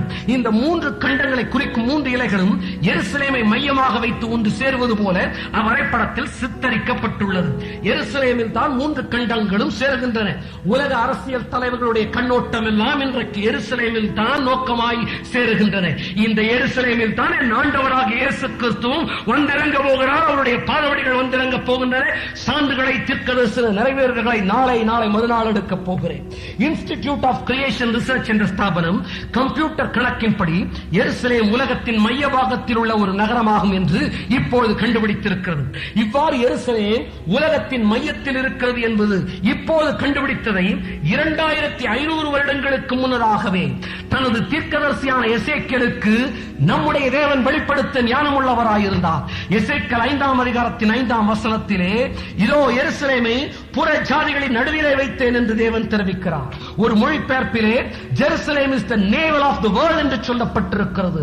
தேவன் நம்முடைய கரங்களில் கொடுத்த பரிசுத்த வேதாகமம் இந்த 20ஆம் நூற்றாண்டின் விஞ்ஞான கண்டுபிடிப்பை 2500 வருடங்களுக்கு முன்பே வெளிப்படுத்தி இருக்கும் என்றார். பூகோள படங்களும் கம்ப்யூட்டரும் கண்டுபிடிக்கப்படுவதற்கு முன்பே சரியாய் வெளிப்படுத்தியிருக்கும் என்றார். பரிசுத்த வேதாகமத்தை எழுதினவர் தேவனே, பரிசுத்த வேதாகமத்தின் தேவனே என்று வேறு யார் இருக்க முடியும்? கிறிஸ்தவம் விஞ்ஞான ரீதியானது. கிறிஸ்தவம் விஞ்ஞான ரீதியான என்றால் கிறிஸ்தவம் உண்மையானது. கிறிஸ்தவத்தின் தேவனே தேவன். பூமி சுற்றுகிறது என்பதற்கான சான்றை தெரிவித்தேன். ஆய்வாளர்களுக்கு இன்னொரு சான்றையும் சொல்ல விரும்புகிறேன். யோபு 38ஆம் அதிகாரத்தின் 14ஆம் வசனத்திலே தேவன் தெரிவிக்கிறார், பூமி முத்திரையிடப்பட்ட களிமண் போல வேறே ரூபம் கொள்ளும், சகலமும் வஸ்திரம் தரித்திருக்கிறது போல காணப்படும் என்று அங்கு வாசிக்கிறோம். ஆங்கில வேதாகமத்தில் இந்த வேதவசனம் என்னவென்று சொல்கிறது என்றால், it is turned as clay to the seal என்று சொல்லப்பட்டிருக்கிறது. களிமண் பாத்திரத்தில் ஒரு முத்திரையை பதிக்க எப்படி களிமண்ணானது குயவன் சக்கரத்தில் முத்திரையை நோக்கி சுற்றி திரும்புகிறதோ அதே போல வெளிச்சத்தை பெறுவதற்காக பூமியானது சூரிய நோக்கி திரும்புகிறதாம். வெளிச்சம் பூமியின் பட்டவுடனே சகலமும் வஸ்திரம் தரித்திருப்பது போல காணப்படும் என்று ஆண்டவர் கூறுகிறார். ஆதி காலத்திலோ சூரியன் மறைவதாகவும் எழும்புவதாகவும் தான் மக்கள் நம்பி வந்தனர். ஏனென்றால் பார்ப்பதற்கு அவ்வாறு தான் தோன்றுகிறது. கோப்பர்னிக்கஸ் தான் பூமி சூரியனுக்கு முன்பாக இருந்து தன்னைத்தானே சுற்றிக் கொள்கிறது என்று கண்டுபிடித்தார். சூரியன் எழும்புகிறது மறைகிறது என்ற கருத்துக்கு மாறாக பூமி சுற்றுகிறது என்ற விஞ்ஞான கருத்தை வெளிப்படுத்தியிருக்கும் கிறிஸ்தவம் விஞ்ஞான ரீதியானதே. கிறிஸ்தவத்தின் தேவனாகிய ஆண்டவராகிய இயேசு கிறிஸ்துவே தேவன். பூமியின் ஆழத்தை விஞ்ஞானிகள் ஆராய்ந்து கொண்டிருக்கிறார்கள். இந்த ஆராய்ச்சி முடிவு பெறவில்லை. ஆராய்ச்சி ஆபத்தையே கொண்டு வந்து விட்டது போனதுக்கு விஞ்ஞானிகளுக்கு. பூமியின் அடியில், அதாவது ஆழத்தில் என்ன இருக்கிறது என்பதை அறிந்து கொள்ள விஞ்ஞானிகள் பலகாலமாக விரும்பினார்கள். இதற்காக 60ஆம் ஆண்டுகளில் மோகோஹோல் என்ற திட்டம் நிறைவேற்றப்பட்டது. ஆனால் பல இடையூறுகள் இம்முயற்சிக்கு ஏற்பட்டதால், அதிக பொருட்செலவு ஏற்பட்டதாலும் இம்முயற்சி கைவிடப்பட்டது. பூமியின் ஆழத்தை விஞ்ஞானிகள் கண்டுபிடிக்க முடியாது என்று கைவிட்டுள்ளார்கள். காரணம் என்ன? 2000 வருடங்களுக்கு முன்னதாக எபிரேய தீர்க்கதரிசியான எரேமியா 31ஆம் அதிகாரத்தின் 37ஆம் வசனத்தில் கூறுவது சரிதான். கர்த்தர் சொல்லுகிறது என்னவென்றால், மேலே இருக்கிற வானங்கள் அளக்கப்படவும் கீழே இருக்கிற பூமியின் அஸ்திவாரங்கள் ஆராயப்படவும் கூடுமானால் நான் இஸ்ரவேல் வம்சத்தார் அனைவரையும் அவர்கள் செய்த எல்லாவற்றின் நிமித்தமும் வெறுத்து விடுவேன் என்று கர்த்தர் சொல்லுகிறார் என்று எரேமியா உரைத்துள்ளார். பூமியின் ஆழத்தை முழுவதுமாக ஆராய முடியாது என்று விஞ்ஞானிகள் தற்போது கண்டறிந்ததை கிறிஸ்தவத்தின் வேதம் பல்லாயிரம் வருடங்களுக்கு முன்பே தெரிவித்திருக்கும் என்றால் கிறிஸ்தவம் விஞ்ஞான ரீதியானது. சமீபத்திலே இந்த ஆராய்ச்சி கைவிடப்பட்ட உடனே சன் பத்திரிகை ஒரு செய்தியை வெளியிட்டது. இந்த செய்திக்கான ஆதார சான்றுகள் முழுவதுமாய் கிடைக்கவில்லை என்றாலும் இந்த செய்தி பத்திரிகை கொடுத்த தகவலை நான் உங்கள் ஆய்வுக்கென்று கொடுத்து வைக்க விரும்புகிறேன். சைபீரியாவிலே விஞ்ஞானிகள் இந்த மோகோல் திட்டத்தின்படி பூமியின் ஆழத்தை ஆராய்வதற்கு 9 மைல் ஆழமுள்ள துளையை விட்டு அந்த துளையிலே மைக்ரோ சென்சிட்டிவ் இயர்போனை அல்லது மெகாபோனை உள்ளே அனுப்பினார்கள். மைக்ரோவை உள்ளே அனுப்பின போது அந்த 9 மைல் ஆழமுள்ள துளையின் கீழ் விசித்திரமான மனித கூக்குரல்கள் கேட்பதை கேட்டு பாதாளத்தையே நாம் கடந்துவிட்டு நெருங்கிவிட்டோமா என்று சொல்லி விஞ்ஞானிகளின் முயற்சியை கைவிட பல விஞ்ஞானிகள் தங்கள் வேலையை ராஜினாமா செய்து விட்டார்கள் என்று நான் தெரிவிக்கவில்லை. சன் பத்திரிகை 88ஆம் வருடத்தின் நவம்பர் மாத இதழிலே தெரிவித்திருக்கிறது. பலர் நரகத்தை நம்புவதில்லை, பாதாளத்தை நம்புவதில்லை, அதில் போய் சேரும் வரைக்கும் நம்புவதில்லை. பார்த்த பிறகுதான் சிலருக்கு நம்ப தோன்றும். பூமியின் ஆழத்தில் என்ன இருப்பது என்பதை அறிந்து கொள்வதற்காக விஞ்ஞானிகள் செய்த ஆராய்ச்சி இப்போது நின்றிருக்கிறது. கவனியங்கள், இன்னும் சான்றுகளை நான் எடுக்கிறேன். நாம் வானவெளியில் பார்க்க நட்சத்திரங்கள் வானத்தில் நிலையாக இருப்பது போலத்தான் தோன்றுகின்றன. ஆனால் எல்லா நட்சத்திரங்களுமே தங்களுக்கென்ற குறிப்பிட்ட பாதையில் சென்று கொண்டுதான் இருக்கின்றன. ஏசாயா 40:26 ஏசாயா தீர்க்கதரிசி கேட்கிறான், உங்கள் கண்களை ஏறெடுத்து பாருங்கள். உங்கள் கண்களை ஏறெடுத்துத்தான் பாருங்களே, உங்கள் கண்களை ஏறெடுத்து பாருங்களே. வானத்து நட்சத்திரங்கள் எல்லாம் ஒரே இடத்தில் நிற்பது போலத்தான் தோன்றுகிறது. எந்த ஒரு மனிதருக்கும் வானத்து நட்சத்திரம் ஓடுகிறது என்று சொன்னால் விஞ்ஞானியை தவிர மற்றவர்களால் ஏற்றுக்கொள்ள முடியாது. ஆனால் தேவன் கொடுத்த நம்முடைய பரிசுத்த வேதாகமும் விஞ்ஞானிகள் நட்சத்திரங்கள் தங்கள் பாதையிலே ஓடுகின்றன என்பதை கண்டுபிடிப்பதற்கு பல்லாயிரம் வருடங்களுக்கு முன்னதாகவே தெரிவித்திருக்கிறது. யோபு 38ஆம் அதிகாரத்தின் 32ஆம் வசனத்திலே, ராசிகளை அதன் காலத்திலே வரப்பண்ணுவாயோ, துருவ சக்கர நட்சத்திரத்தையும் அதை சேர்ந்த நட்சத்திரங்களையும் வழிநடத்துவாயோ என்று கர்த்தர் கூறுகிறார். வானத்தை அண்ணாந்து பாருங்கள், பார்வைக்கு நிலையாக நிற்கும் நட்சத்திரங்கள் ஓடுகின்றன என்றும் குறிப்பிட்ட பாதையை அவை தொடர்ந்து செல்லுகின்றன என்றும் வானவியல் இன்று கண்டுபிடித்ததை, 20ஆம் நூற்றாண்டு கண்டுபிடித்ததை பல்லாயிரம் வருடங்களுக்கு முன்பே தெரிவித்திருக்கும் கிறிஸ்தவம் விஞ்ஞான ரீதியானது. கிறிஸ்தவத்தின் தேவனாகிய ஆண்டவராகிய இயேசு கிறிஸ்துவே தேவன். நம்முடைய சரீரத்தில் உள்ள திசுக்களுக்கு தேவையான பிராணவாயுவையும் மற்ற ரசாயன பொருட்களையும் எடுத்துச் சென்று அளிப்பது ரத்தமே.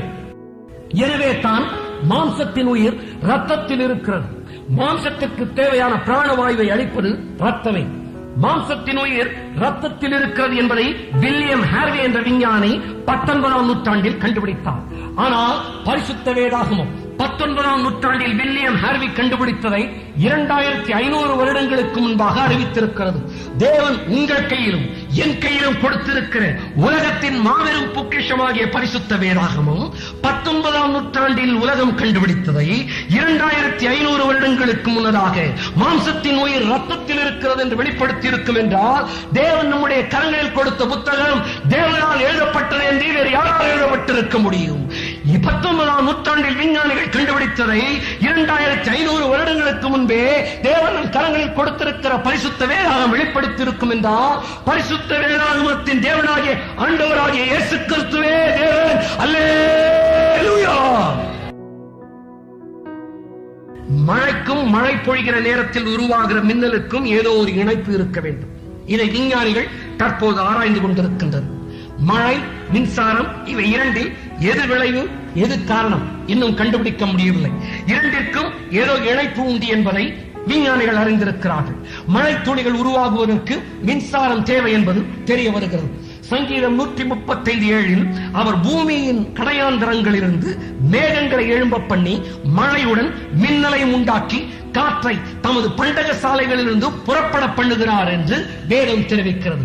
பூமியின் கடையாந்தரங்கள் என்ற வார்த்தை நமக்கு முன்னெதிரே இருக்கிற சமுத்திரத்தை குறிக்கிறது. பூமியின் நிலப்பரப்பு முடிகின்ற இடத்தில் தான் சமுத்திரம் இருக்கிறது. இந்த வேதவசனம் ஆங்கில வேதாகமத்திலே he maketh the lightning for rain என்று சொல்லப்பட்டிருக்கிறது.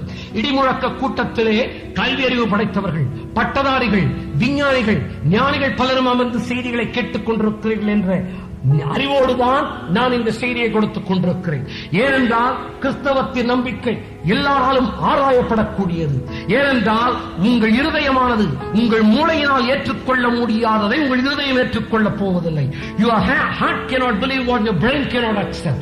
கிறிஸ்தவத்தின் நம்பிக்கையானது உங்கள் சிந்தனைக்கும் பதில் கொடுக்கும், உங்கள் இருதயத்திற்கும் ஆத்தும திருப்தியை அளிக்க வல்லது. இன்றைக்கு விஞ்ஞானம் கண்டுபிடித்து ஆராய்ந்து கொண்டிருக்கிறது, மழைக்கும் மின்னலுக்கும் என்ன இணைப்பு உண்டு என்று. விஞ்ஞானிகள் ஆராய்ந்து கொண்டிருக்கிறார்கள், மின்னலுக்கு மழை தேவையா, மழைக்கு மின்னல் தேவையா? விஞ்ஞானம் இன்றைக்கு ஆராய்ந்து கொண்டிருப்பதை பல்லாயிரம் வருடங்களுக்கு முன்னதாகவே வேதம் அறிவித்திருக்கிறது. He maketh the lightning for rain. விஞ்ஞானிகள் இன்று ஆராய்ந்து கொண்டிருக்கிற ஆராய்ந்து கண்டறியாத விஞ்ஞான கருத்தை முன்பே வெளிப்படுத்தி இருக்கும் கிறிஸ்தவம் விஞ்ஞான ரீதியானது. எனவே கிறிஸ்தவ நட்சத்திரங்களை நாம் பார்த்தால் எல்லா நட்சத்திரங்களும் பார்வைக்கு ஒன்று, ஆனால் ஒவ்வொரு நட்சத்திரத்தின் சீதோஷ்ண நிலையும் தன்மையும் வித்தியாசமானதாக இருக்கின்றது. படிக்கின்ற மாணவர்கள், கல்லூரி மாணவர்கள், பட்டதாரிகள், பேராசிரியர்கள் அமர்ந்திருக்கிறீர்கள் என்று அறிகிறேன். பல நட்சத்திரம், எல்லா நட்சத்திரங்களும் ஒன்று போல தோன்றினாலும் அவற்றின் தன்மை வேறு. வானவியலிலே நட்சத்திரங்களின் உஷ்ணம், வெளிச்சத்தின் தன்மை, இதர குணங்கள் இவற்றை ஆராய கிராஃப் முறை ஒன்றை வானவியல் விஞ்ஞானிகள் பயன்படுத்துகின்றனர். ஹெர்ட்ஸ்பிரைங் ரசல் டயகிராம் என்று இது அழைக்கப்படுகிறது. இதிலிருந்து பார்க்கும்போது ஒவ்வொரு நட்சத்திரமும் வெவ்வேறு குணாதிசயம் உடையது என்பதை வானவியல் விஞ்ஞானிகள் கண்டுபிடித்திருக்கிறார்கள். வானவியல் ஆராய்ச்சியாளர்கள் டயகிராம் வைத்து பல கிராஃப் முறைகளை பின்பற்றி ஒவ்வொரு நட்சத்திரமும் வித்தியாசமானது என்று கண்டுபிடித்ததை ஒரு ஆராய்ச்சியும் செய்யாமல் தேவன் தம்முடைய அப்போஸ்தலனாகிய பவுலுக்கு அவனது புத்தகமாகிய 1 கொரிந்தியர் 15:41 சூரியனுடைய மகிமை வேறே, சந்திரனுடைய மகிமை வேறே, நட்சத்திரங்களுடைய மகிமை வேறே என்று 2000 வருடங்களுக்கு முன்பே வெளிப்படுத்தி இருப்பார் என்றால் கிறிஸ்தவம் விஞ்ஞான ரீதியானது, கிறிஸ்தவம் உண்மையானது. நட்சத்திரங்கள் பார்வைக்கு ஒன்றாய் தோன்றுகின்றன. விஞ்ஞானிகள் கிராஃப் முறையின்படி அதை வித்தியாசமானது என்று கண்டுபிடித்திருக்கிறார்கள். ஒரு வானவியல் ஆராய்ச்சியும் செய்யாமலே பவுல் கண்டுபிடித்து விட்டான், பரிசுத்தாவியானவருடைய வழிநடத்துதலோடு நட்சத்திரங்கள் ஒவ்வொன்றும் வித்தியாசமானவை என்று. காரணம், எப்படி தேவன் பவுலுக்கு இதை வெளிப்படுத்தியிருக்க முடியும்? நட்சத்திரங்களை உண்டாக்கின பரிசுத்தாவியானவருக்குத்தான் தெரியும் அவையெல்லாம் ஒன்றல்ல என்று சொல்லி அந்த புத்தகத்தை தேவன் நம்முடைய கரங்களில் கொடுத்திருக்கிறார். வானத்தை நட்சத்திர கூட்டங்களை பார்க்கிறோம். நட்சத்திரங்கள் ஒன்றுக்கொன்று வித்தியாசமாயிருப்பது மாத்திரமல்ல, நட்சத்திர கூட்டங்கள் ஒவ்வொன்றாய் கூட்டமாயிருக்கின்றன. மிருக சீரிஷம் என்று சொல்லப்படுகிற நட்சத்திர கூட்டம் ஆங்கிலத்தில் ஓரியன் என்று அழைக்கப்படுகிறது. அதிலே பல்லாயிரக்கணக்கான நட்சத்திரங்கள் சேர்ந்துள்ளன. ஆனால் இந்த மிருக சீரிஷம் என்ற நட்சத்திரத்தை பார்த்தால் ஒரே ஒரு நட்சத்திரம் போலதான் இது தோற்றமளிக்கும். யோபுவின் நாட்களில் வாழ்ந்த வானவியல் ஆராய்ச்சியாளர்கள் கூட இதை ஒரே ஒரு நட்சத்திரம் என்றுதான் கருதி வந்திருக்க முடியும். ஆனால் அந்த மிருக சீரிஷம் என்ற நட்சத்திர கூட்டத்திலே பல நட்சத்திரங்கள் இருக்கின்றன என்பதை இப்பொழுதுதான் வானவியல் விஞ்ஞானிகள் கண்டுபிடித்திருக்கிறார்கள். ஏனென்றால் அந்த நாட்களிலே டெலஸ்கோப், வானவெளி கருவிகள் போன்றவை கிடையாது. ஆனால் மிருக சீரிஷம் என்ற அந்த நட்சத்திர கூட்டத்திலே பல நட்சத்திரங்கள் இருக்கிறது என்று இன்றைக்கு வானவியல் விஞ்ஞானிகள் கண்டுபிடித்ததை பல்லாயிரம் வருடங்களுக்கு முன்பே பரிசுத்த வேதாகமும் தெரிவித்திருக்கிறது. யோபுவின் புத்தகத்திலே தேவன் கேட்கிறார், மிருக சீரிஷத்தின் கட்டுகளை நீ அவிழ்ப்பாயோ என்று ஆண்டவர் கேட்கும் போது, மிருக சீரிஷம் ஒரு நட்சத்திரம் அல்ல, மிருக சீரிஷம் ஒரு நட்சத்திர கூட்டம் என்று தேவன் அறிவிப்பதாக நமக்கு தெளிவாய் தெரிவிக்கிறது. எனவே இன்றைய விஞ்ஞான கருத்துக்களை பல்லாயிரம் வருடங்களுக்கு முன்னதாகவே தேவன் அறிவித்திருப்பார் என்றால் இந்த வேதம், தேவன் நம்முடைய கரங்களில் கொடுத்த பரிசுத்த வேதாகம், வேதத்தின் வார்த்தைகள் தேவனால் அருளப்பட்டவை என்பது தெளிவாகிறது. அது மாத்திரமல்ல, இந்த ஒவ்வொரு நட்சத்திர கூட்டத்தில் உள்ள நட்சத்திரங்களும் அதே கூட்டத்தில் இருப்பது எதனால்? ஒரே கூட்டத்தில் உள்ள நட்சத்திரங்களுக்கு இடையே ஒன்றை ஒன்று ஈர்க்கக்கூடிய ஈர்ப்பு விசை ஒன்று இருப்பதினாலே என்று வானவியல் நிபுணர்கள் தெரிவிக்கின்றனர். இவ்விஞ்ஞான கருத்து இப்பொழுதுதான் கண்டுபிடிக்கப்பட்டது. நட்சத்திரங்களுக்கு இடையே ஈர்ப்பு விசை உண்டு என்று சொல்லி இன்றைக்கு வானவியல் நிபுணர்கள் கண்டுபிடித்ததை யோபு 38ஆம் அதிகாரத்தின் 31ஆம் வசனத்தில் தேவன் கேட்கிறார், அருமை நட்சத்திரத்தின் சுகிர்ந்த சம்பந்தத்தை நீ இணைக்க கூடுமோ அல்லது மிருக சீரிஷத்தின் கட்டுகளை அவிழ்ப்பாயோ என்று கேட்கிறார். மிருக சீரிஷத்தின் கட்டுகளை நீ அவிழ்ப்பாயோ என்று கர்த்தர் கேட்கும் போது என்ன சொல்லுகிறார் என்றால், இந்த நட்சத்திரங்களுக்கு இடையே இருக்கும் ஈர்ப்பு விசையை உன்னால் அவிழ்க்க முடியுமா என்று கேட்கிறார்.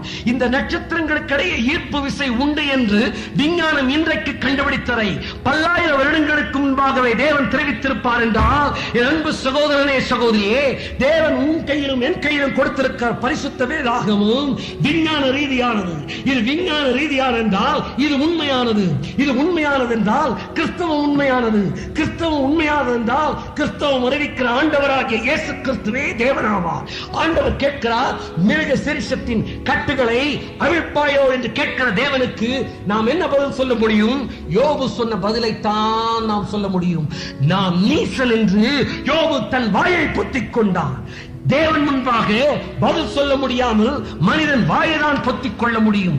காரணம், விஞ்ஞான ரீதியான கிறிஸ்தவத்தின் நம்பிக்கையை தேவன் நமக்கு கொடுத்திருக்கிறார். பூமி தன்னைத்தானே சுற்றிக் கொள்ளுகிறது என்பதை நாம் அறிந்திருக்கிறோம். சங்கீதம் 19 சங்கீதத்தின் 4 முதல் 6 வரையிலான வசனங்களிலே சூரியனும் ஓடுகிறது என்று வேதவசனம் தெரிவிக்கிறது. பலர் இன்றைக்கு கேட்கிறார்கள், சூரியன் எப்படி ஓடும்? சூரியன் ஓடுவதில்லையே என்று சொல்லி பலர் கேட்பது உண்டு. ஆனால் வேதவசனம் தெரிவித்திருக்கிறதே சூரியன் ஓடுகிறது என்று சொல்லி. எப்படி இந்த விஞ்ஞான கருத்து தவறு என்று சொல்லி சிலர் நினைக்கிறார்கள்.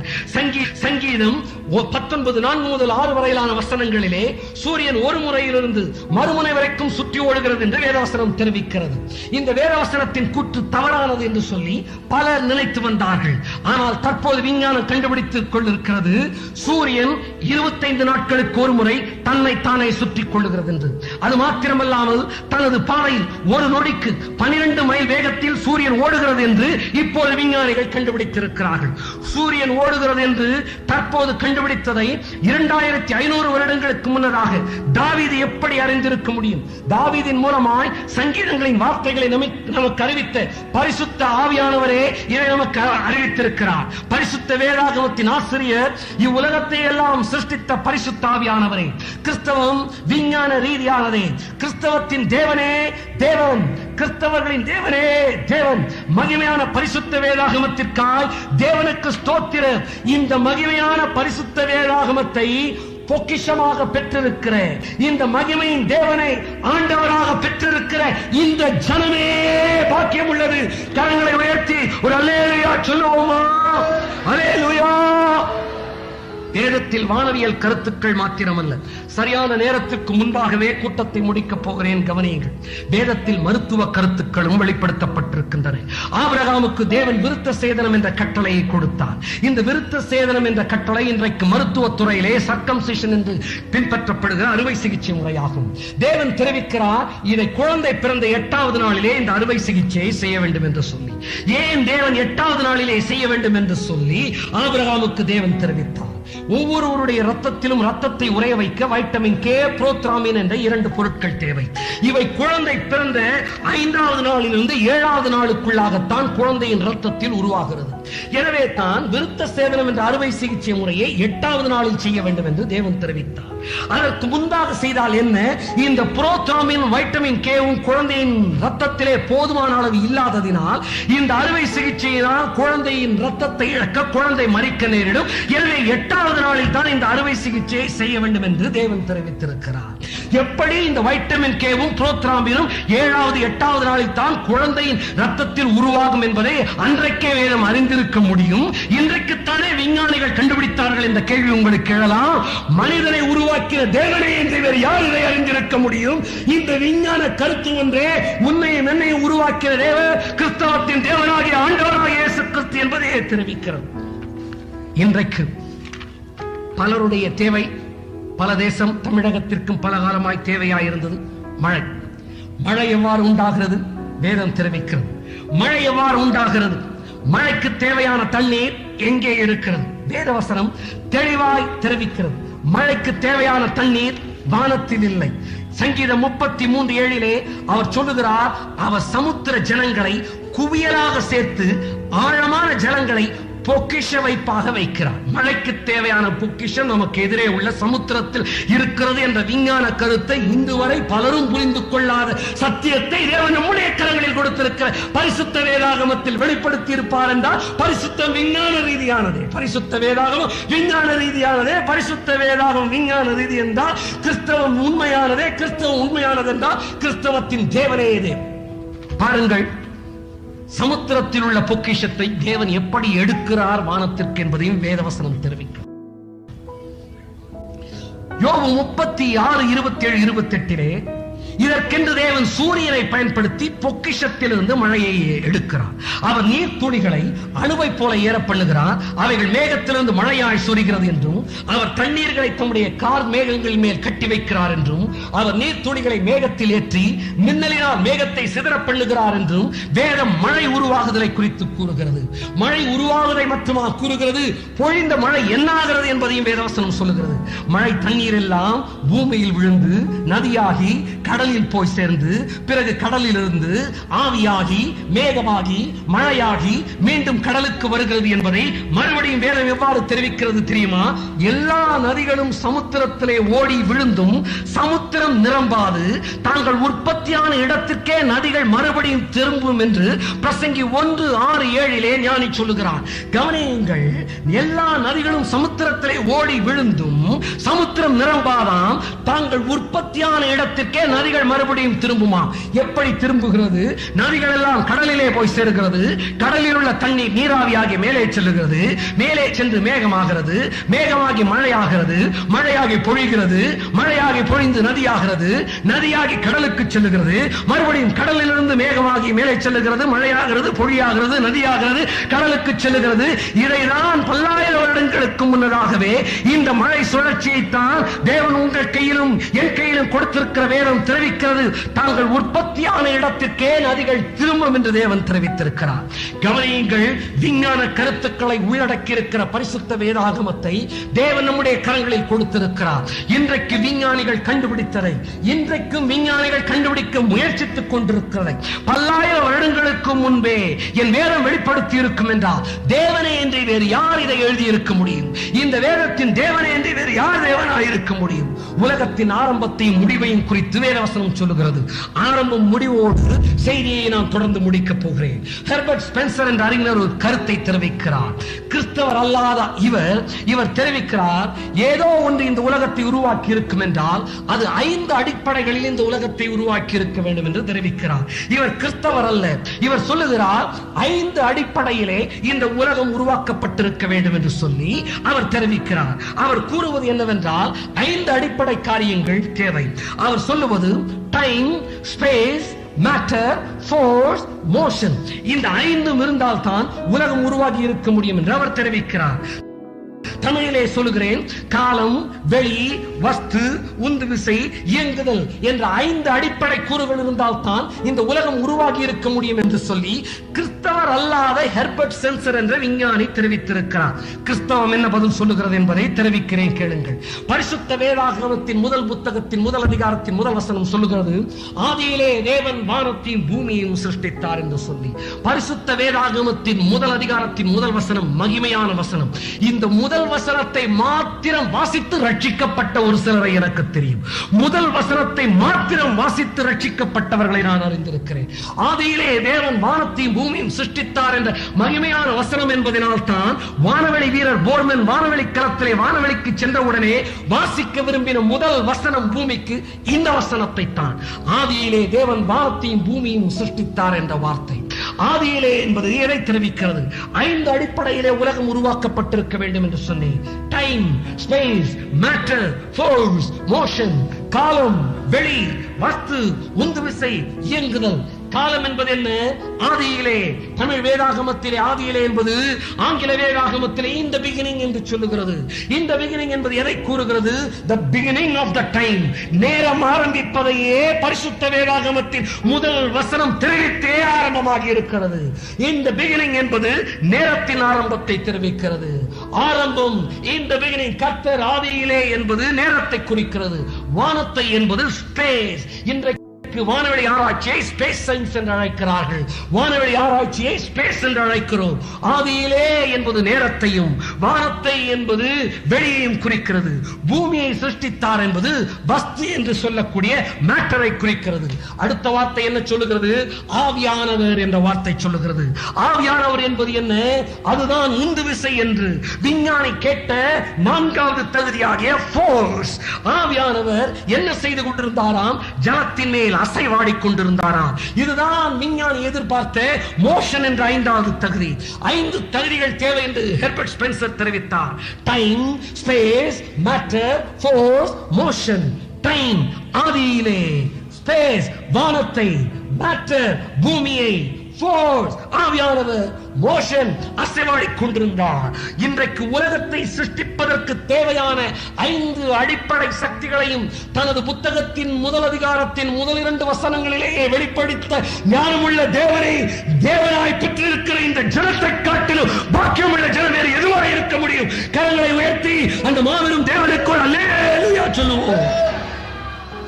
வானத்தையும் தேவன், பூமியையும் தேவன் சிருஷ்டித்தார்.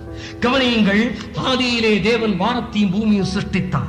ஏனென்றால் இந்த வேத வசனத்தை ஒருவனால் விசுவாசிக்க முடியும் என்றால் பரிசுத்த வேதாகமத்தின் எல்லா கருத்துக்களையும் சுவாசிக்க முடியும். கவனியுங்கள், ஏனென்றால் ஆண்டவர் உலகம் முழுவதையும் சிருஷ்டித்திருப்பார் என்றால், அதை விசுவாசிப்பான் என்றால் ஆண்டவரால் எல்லாவற்றையும் ஆள முடியும், எதையும் செய்ய முடியும் என்பதை விசுவாசிக்க முடியும். ஆதியாகமத்தின் முதல் வசனம் ஆதியிலே தேவன் வானத்தையும் பூமியும் சிருஷ்டித்தார் என்று கூறுகிறது. எந்த மனிதனுக்கும் வானமும் பூமியும் யாரால் எப்படி சிருஷ்டிக்கப்பட்டது என்பதுதான் முதல் கேள்வியாக இருக்கும். மூளையுள்ள எந்த மனிதனுக்கும் இருக்க வேண்டிய நியாயமான கேள்வி. அதற்கு பதிலளிப்பது உங்கள் கையிலும் என் கையிலும் தேவன் கொடுத்துள்ள மகிமையான பரிசுத்த வேதாகமம். இந்த வசனம் மாத்திரமே பல கொள்கைகளுக்கு எதிராக பதிலளிக்கிறது. உலகத்தின் எந்த மார்க்க புத்தகமும் இந்த விளக்கத்துடன் ஆரம்பமாகவில்லை. பரிசுத்த வேதாகமம் மாத்திரமே பூமி சிருஷ்டிக்கப்பட்ட வரலாற்றை பற்றி கூறுவதால் மாறுபட்ட புத்தகமாய் இருக்கிறது. ஆவியானவர் அசைவாடிக் கொண்டிருந்தார் என்று வேதம் சொல்லுகிறது. அவர் அசைவாட்டப்படவில்லை, அசைவாடிக் கொண்டிருந்தார் என்று சொல்லுகிறது. அவர் அசைவாட்டப்பட்டார் என்றால் அசைவாட்டக்கூடிய அவரை, அசைவாடிக் கொண்டிருந்த அவரை அசைவாட்ட வேறொரு சக்தி இருந்தது என்று அர்த்தம். வேதவசனம் அவர் அசைவாட்டப்பட்டார் என்று சொல்லவில்லை, அவர் அசைவாடிக் கொண்டிருந்தார் என்று சொல்லுகிறது. அவரை அசைவாட்ட வேறொரு சக்தி இல்லை, அவரே சக்தியாக இருந்தார். விஞ்ஞானிகளின் ஆய்வுக்கு சொல்லுகிறேன், ஆவியானவர் அசைவாடிக் கொண்டிருந்தாராம். இன்றைக்கு உலகத்தின் விஞ்ஞானிகள் உலகத்தில் உள்ள சக்திகள் எல்லாம் அலை வடிவத்திலே இருக்கிறதை காணுகிறார்கள். ஒளி, காந்த சக்தி எல்லாமே அலை வடிவத்திலே இருக்கிறது என்பதை கண்டறிந்திருக்கிறார்கள். ஏன் அலை வடிவத்தில் இருக்கிறது தெரியுமா? இந்த சக்திகளை உருவாக்கின ஆவியானவர் ஆதியிலே அந்த சக்தியை உருவாக்கின போது அசைவாடினார். அலை வடிவத்திலே தான் சக்திகள் உருவாகின. இன்றைக்கு விஞ்ஞான கருத்தை பல்லாயிரம் வருடங்களுக்கு முன்னதாகவே தேவன் நமக்கு வெளிப்படுத்தி இருக்கிறார். கவனியுங்கள், ஆதியிலே தேவன் வானத்தையும் பூமியும் சிருஷ்டித்தார் என்று சொல்லி வானமும் பூமியும் எவ்வாறு உருவானது என்று சொல்லுகிற வேத புத்தகம் தேவன் எவ்வாறு உருவானார் என்பதை சொல்லுவதில்லையே. பலருக்கு இது கேள்வி. தேவன் ஒருவர் எப்படி உருவானார் என்பதை ஏன் சொல்லவில்லை? கவனியுங்கள், இந்த வேத வசனங்கள் தேவன் இல்லை என்ற கொள்கை உருவாகுவதற்கு முன்பாகவே எழுதப்பட்டன. எனவே இல்லாத ஒன்றை நிரூபிப்பதற்கும் அவளுக்கு தேவையில்லை. அது மாத்திரமல்ல, வானமும் பூமியும் எவ்வாறு உருவானது என்பதை வெளிப்படுத்துவதற்காக தேவன் இந்த கருத்தை தெரிவித்தார். அது மாத்திரமல்ல, தேவன் வானமும் பூமியும் காலத்திற்குட்பட்ட இந்த வானமும் பூமியும் எவ்வாறு உருவானது என்பதை தெரிவித்தார். ஆனால் காலத்திற்கு அப்பாற்பட்டவர் தேவன். எனவே அவர் எப்படி ஆரம்பித்தார் என்று சொல்லுவதில்லை. அவர் ஆதியும் அந்தமுமானவர், அவர் ஆரம்பமும் முடிவும் இல்லாதவர். ஆகவே வேதம் அதை குறித்து சொல்லவில்லை. இந்த உலகமும் வானமும் பூமியும் எவ்வாறு உருவானது என்பதை மாத்திரம் வேதம் தெரிவித்திருக்கிறார். கவனியுங்கள், உலகத்தின் சிருஷ்டிப்பை கூறுகிற வேதம் உலகத்தின் முடிவை குறித்தும் சொல்லாமல் விட்டுவிடவில்லை. If the Bible has spoken about the origin of the heaven and earth, the Bible has sure to say something about the destiny of the heaven and earth. சிந்தியுங்கள் என் அன்பு சகோதரனே, சகோதரியே, பூமியின் ஆரம்பத்தையும் அது உருவாக்கப்பட்ட விதத்தையும் வேதம் தெரிவித்திருக்கும் என்றால் தேவன் முடிவை குறித்தும் தெரிவிக்க அவர் ஞானமுள்ளவராய் சித்தமுள்ளவராகவே இருந்திருப்பார். If the Bible has talked about the origin and the destiny of this world, this is sure to speak about the destiny of this heaven and earth. உலகத்தின் ஆரம்பத்தை சொல்லுகிற பரிசுத்த வேதாகமம் உலகத்தின் முடிவை குறித்தும் சொல்லுகிறது. என் அன்பு சகோதரனே, சகோதரியே, விஞ்ஞானிகளுடைய மார்க்கம் பரிசுத்த வேதாகமம் என்று தெரிவித்தேன். விஞ்ஞான கண்டுபிடிப்புகளுக்கு வித்திட்டது பரிசுத்த வேதாகமம் என்று தெரிவித்தேன். விஞ்ஞான முதல் கண்டுபிடிப்புகளிலே எடுத்துச் செல்லப்பட்டது, பயன்படுத்தப்பட்டது, செய்தி அனுப்பப்பட்டது, ஒளிபரப்பப்பட்டது, வாசிக்கப்பட்டது பரிசுத்த வேதாகமம் என்று சொன்னேன். இவைகளெல்லாம் உண்மையாய் இருக்கும் என்றால், பூமியின் சிருஷ்டிப்பை குறித்து வேதம் உரைத்தது உண்மையாய் இருக்கும் என்றால், பூமியின் முடிவை குறித்து வேதம் உரைத்ததும் உண்மையாகத்தான் இருக்க போகிறது. அதுவும் நிறைவேறத்தான் போகிறது. If the Bible, what the Bible has spoken about the origin of the earth and heaven and earth has been correct, what the Bible is speaking and telling you and me about the destiny of heaven and earth is also going to be the truth, the eternal truth. ஆதியிலே தேவன் வானத்தையும் பூமியும் சிருஷ்டித்தார் என்று சொல்லுகிற இந்த வேதவசனம் இந்த பூமிக்கு என்ன ஆக போகிறது என்பதையும் தெரிவிக்கிறது. 2 பேதுரு 3வது அதிகாரத்தின் 3வது வசனத்திலே வேத வசனத்திலே தேவன் தெரிவிக்கிறார், இரண்டு சகோதரனே, வேத வசனம் பூமியின் சிருஷ்டிப்பை மாத்திரமல்ல, பூமியின் முடிவையும் தெரிவிக்கிறது. இப்போது இருக்கிற வானங்களும் பூமியும் அந்த வார்த்தையினாலே அக்கினிக்கு இரையாக வைக்கப்பட்டு தேவபக்தி இல்லாதவர்கள் நியாயம் தீர்க்கப்பட்டு அழிந்து போகும் நாள் வரைக்கும் காக்கப்பட்டிருக்கிறது. பிரியமானவர்களே, கர்த்தருக்கு ஒரு நாள் 1000 வருஷம் போலவும் 1000 வருஷம் ஒரு நாள் போலவும் இருக்கிறது என்ற இந்த ஒரு காரியத்தை நீங்கள் அறியாதிருக்க வேண்டாம். என் ஆண்டவராக இயேசு கிறிஸ்து தாமதிக்கிறார் என்று சிலர் எண்ணுகிறபடி கர்த்தர் தமது வாக்குத்தத்தத்தை குறித்து தாமதமாயிராமல், ஒருவரும் கெட்டு போகாமல் எல்லாரும் மனம் திரும்ப வேண்டும் என்று விரும்பி நம்மேல் நீடிய பொறுமையுள்ளவராயிருக்கிறார். கர்த்தருடைய நாள் இரவிலே திருடன் வருகிற விதமாய் வரும். என் வேதம் இந்த உலகம் உருவானது எப்படி என்று சொல்வது விஞ்ஞான ரீதியாக இருந்திருக்கும் என்றால், இன்றைக்கு விஞ்ஞானம் கண்டுபிடித்த கருத்துக்கள் பல்லாயிரம் வருடங்களுக்கு முன்னதாக வேதத்தில் அறிவிக்கப்பட்டது உண்மையாக இருக்கும் என்றால், மழை உண்டாவது எப்படி, வானத்து நட்சத்திரங்களின் ரகசியம் எப்படி, சூரியன் சுற்றுவது எப்படி என்ற விஞ்ஞான கருத்துக்கள் எல்லாம் உண்மையாக இருக்கும் என்றால், இதே வேதம் இந்த உலகத்தின் முடிவை குறித்து சொல்லுகிறது. கர்த்தருடைய நாள் இரவிலே திருடன் வருகிற விதமாய் வரும். அப்பொழுது வானங்கள் மடமடந்து அகன்று போ, பூதங்கள் வெந்து உருகி போ, பூமியும் அதில் உள்ள கிரியைகளும் எரிந்து அழிந்து போ. இப்படி இவைகள் எல்லாம் அழிந்து போகிறதா இருக்கிறபடியா நீங்கள் எப்படிப்பட்ட பரிசுத்த நடக்கையும் தேவபக்தியும் உள்ளவர்களாக இருக்க வேண்டும். தேவனுடைய நாள் சீக்கிரமாய் வரும்படிக்கு மிகுந்த ஆவலோட காத்திருங்கள். அந்த நாளில் வானங்கள் வெந்து அழிந்து பூதங்கள் எரிந்து உருகி போகும். அவருடைய வாக்கு தத்தத்தின் படியே நீதி வாசமாயிருக்கும். புதிய வானங்களும் புதிய பூமியும் உண்டாகும் என்று காத்திருக்கிறோம் என்று வேதம் தெரிவிக்கிறது. என் ஆண்டவராக இயேசு கிறிஸ்து சொன்னார், வானமும் பூமியும் ஒழிந்து போம், என் வார்த்தைகளோ ஒழிந்து போவதில்லை என்று இயேசு கூறினார். அவருடைய வருகையிலே சூரியன் அந்தகாரப்படும், சந்திரன் ஒளியை கொடாதிருக்கும், நட்சத்திரங்கள் வானத்திலிருந்து விழும், வானத்தின் சத்துவங்கள் அசைக்கப்படும். அப்பொழுது மனுஷகுமாரனுடைய அடையாளம் வானத்திலே காணப்படும். அப்பொழுது மனுஷகுமாரன் வல்லமையோடும் மிகுந்த மகிமையோடும் வானத்தின் மேகங்கள் மேல் வருவார். இதை சகல மனிதர்களும் கண்டு புலம்புவார்கள் என்று வேதவசனம் கூறுகிறது. என்னை கேட்டுக் கொண்டிருக்கிற தேசத்தின் ஜனமே, உங்கள் முன்னதாக ஆய்வுக்காக இந்த செய்திகளை வைக்கிறேன். உலகத்தின் முடிவை வேதம் அறிவித்திருக்கிறது. இன்றைக்கு கிரேக்க விஞ்ஞானியாகிய எபிக்கூரியருடைய கருத்தை உங்கள் முன்னதாக வைத்து என்னுடைய உரையை முடிக்க விரும்புகிறேன். எபிக்கூரியன் சொன்னார், மரணத்தை குறித்த பயம் எல்லாருக்கும் உண்டு. மரணத்தை குறித்த பயம் எல்லாருக்கும் உண்டு. நேற்று தொலைக்காட்சி கருவியிலே நானும் கேட்டேன், எல்லாருக்குமே மரண பயம் வந்து விடுகிறது. மரணத்தை குறித்த பயம் ஏன் எல்லாருக்கும் வருகிறது தெரியுமா? மரணத்தோடு எல்லாமே முடிந்து விடுகிறது என்பதனால் அல்ல, மரணத்தோடு எல்லாமே முடிவடைய போகிறது இல்லை என்பதனால். சிந்தியுங்கள், மரணத்தோடு எல்லாமே முடிவடைகிறது என்பதனால் அல்ல பயம், மரணத்தோடு எல்லாமே முடிவடைய போகிறது அல்ல என்பதனால். இன்னொரு வாழ்வு உண்டு. அந்த வாழ்விற்கு பதிலளிக்கக்கூடியவர் என் ஆண்டவராகிய இயேசு கிறிஸ்து ஒருவர் மாத்திரமே, கிறிஸ்தவத்தின் தேவன் ஒருவர் மாத்திரமே. ஆகையால் தான் எஃப்.பி. மோர்ஸ் சொன்னா, என் பயண பாதையை நெருங்க நெருங்க என்னுடைய நம்பிக்கை பெறப்படுகிறது, மகிழ்ச்சியா என்னுடைய வாழ்க்கை துலங்குகிறது என்று சொன்னார். உலகத்தின் தலைவர்கள் எல்லாம், உலகத்தின் மனிதர்கள் எல்லாம் வாழ்க்கையின் முடிவை அடையும் போது, நெருங்கும் போது, நடுங்கும் போது, எஃப்.பி. மோர்ஸ் என் வாழ்க்கை பயணத்தின் முடிவை நான் நெருங்க நெருங்க என்னுடைய வாழ்க்கையானது மகிழ்ச்சியாலும் சந்தோஷத்தாலும் நம்பிக்கையாலும் புத்துயிர் பெறுகிறது என்று சொன்னதற்கு காரணம் என்ன? எஃப்.பி. மோர்ஸின் தேவனாகிய என் ஆண்டவராகிய இயேசு கிறிஸ்துவே. காரணம் என்றவென்றால், இந்த உலகத்தில் கண்களை மூடினால் என் ஆண்டவராகிய இயேசு கிறிஸ்துவின் மடியில் கண்களை திறப்போ என்ற நிச்சயம் உண்டு நமக்கு. எனவே என் அன்பு சகோதரே, சகோதரியே, இந்த விஞ்ஞானிகளுடைய தேவனாகிய இயேசு கிறிஸ்து இன்றைக்கு இந்த செய்தியின் மூலமாக உன்னை சந்திக்க வருகிறார். சர் ஐசக் நியூட்டன் புது வாழ்வை கண்டு கொண்டது இயேசு கிறிஸ்துவிலே. மகப்பேறு மருத்துவத்தின் தந்தை ஜேம்ஸ் சிம்சன் புது வாழ்வை கண்டு கொண்டது என் ஆண்டவராகிய இயேசு கிறிஸ்துவிலே. பௌதிக விஞ்ஞானியாகிய லார்ட் கெல்வின் தன்னுடைய வாழ்க்கையின் நோக்கத்தை பெற்றுக் கொண்டது ஆண்டவராகிய இயேசு கிறிஸ்துவிலே. வானவியல் கணித மேதை கலிலேயோ தெய்வீகத்தை இயேசு கிறிஸ்துவிலே கண்டார். ஜிம் இர்வின் என்ற வானவெளி வீரர் இயேசு கிறிஸ்துவிலே புது வாழ்வை பெற்றுக் கொண்டார்.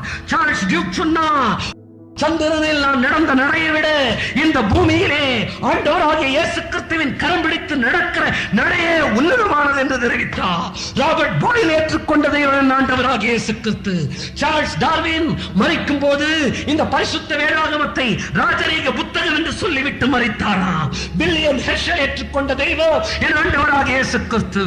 ராபர்ட் பாயில் ஏற்றுக்கொண்ட தெய்வம் என் ஆண்டவராகிய இயேசு கிறிஸ்து. எஃப்.பி. மோர்ஸ் ஏற்றுக்கொண்ட தெய்வம் என் ஆண்டவராகிய இயேசு கிறிஸ்து. வில்லியம் ஹெர்ஷல் ஏற்றுக்கொண்ட தெய்வம் என் ஆண்டவராகிய இயேசு கிறிஸ்து. ஜேம்ஸ் சிம்சன் ஏற்றுக்கொண்ட தெய்வம் என் ஆண்டவராகிய இயேசு கிறிஸ்து. ரணசிகிச்சையின் தந்தை ஜோசப் லிஸ்டர் ஏற்றுக்கொண்ட தெய்வம் என் ஆண்டவராகிய இயேசு கிறிஸ்து. வில்லியம் ஹெர்ஷல் இந்த விஞ்ஞான கண்டுபிடிப்புகளுக்கெல்லாம் காரணமாயிருக்கிற கிறிஸ்தவத்தின் நம்பிக்கையை குறித்து சொல்லும் போது தெய்வ நம்பிக்கையற்ற வானவியல் ஆராய்ச்சியாளர் பைத்தியக்காரன் என்று சொன்னாராம். காரணம் என்ன? வானவியலை ஆராயும் போது இயேசு கிறிஸ்துவின் மகிமை என்னால் காணாமல் இருக்க முடியாது என்று சொன்னார். இந்த வானவியல் ஆராய்ச்சிக்கு இன்றைக்கு வித்திட்ட வெர்னர் வான் பிரான் கண்டு கொண்டது ஆண்டவராகிய இயேசு கிறிஸ்துவில் புது வாழ்வு. என் அன்பு சகோதரனே, சகோதரியே, நீ அருகில் இருந்தோ தூரத்திலிருந்தோ கேட்டுக் கொண்டிருந்தாலும் மரணத்தோடு வாழ்க்கை முடிவதில்லை. இன்றைக்கு பூமியின் ஆழத்தை காண வேண்டும் என்று ஆராய்ச்சி செய்த விஞ்ஞானிகள் வேலையை ராஜினாமா செய்துவிட்டு போய்விட்டார்கள். மரணம் முடிவில்லை, மறுவாழ்விற்கு பதில் கொடுக்கக்கூடியவர் என் ஆண்டவராகிய இயேசு கிறிஸ்து. உண்மையானதை தான் உலகத்தில் வாங்குவதற்கு எல்லாருமே நம்புவார்கள். கடைக்கு செல்லுகிறீர்கள், போலியை அல்ல, பொய்யானதை அல்ல வாங்குவதற்கு, உண்மையானதை வாங்குவதற்கு தான் விரும்புகிறீர்கள். உண்மையானது என் ஆண்டவராகிய இயேசு கிறிஸ்து ஒருவர் மாத்திரமே. உண்மையானது பரிசுத்த வேதாகமம் மாத்திரமே. இந்த இயேசு கிறிஸ்துவை ஏற்றுக்கொள்ளும் போது இதற்கென்று செய்ய வேண்டிய ஒரே ஒரு காரியம், ஒரு தீர்மானம் மாத்திரமே. இந்த இயேசு கிறிஸ்துவை என்னுடைய ரட்சகர், என்னுடைய ஆண்டவர் என்று உங்கள் இருதயத்தில் நீங்கள் ஏற்றுக்கொள்ளும் போது உங்கள் வாழ்க்கையில ஒரு மாற்றத்தை அவர் செய்ய போகிறார். விஞ்ஞானம் என்றாலே அனுபவிப்பது பார்ப்பதுதான் என் அன்பு சகோதரனே. தொட்டு கண்டு ருசித்து ஆய்ந்து அறிவதுதான் விஞ்ஞானம். என் ஆண்டவராகிய இயேசு கிறிஸ்து அத்தன்மை கூறியவர். அவரை குறித்து சிந்திக்க உனக்கு சிந்தனை கருத்துக்களை கொடுத்தேன். அவரை இப்பொழுது நீ ருசித்து அறிய முடியும். அவரை ஏற்றுக்கொண்டவர்களுக்குத்தான் தெரியும் இயேசு கிறிஸ்துவே ஆண்டவர் என்று சொல்லி.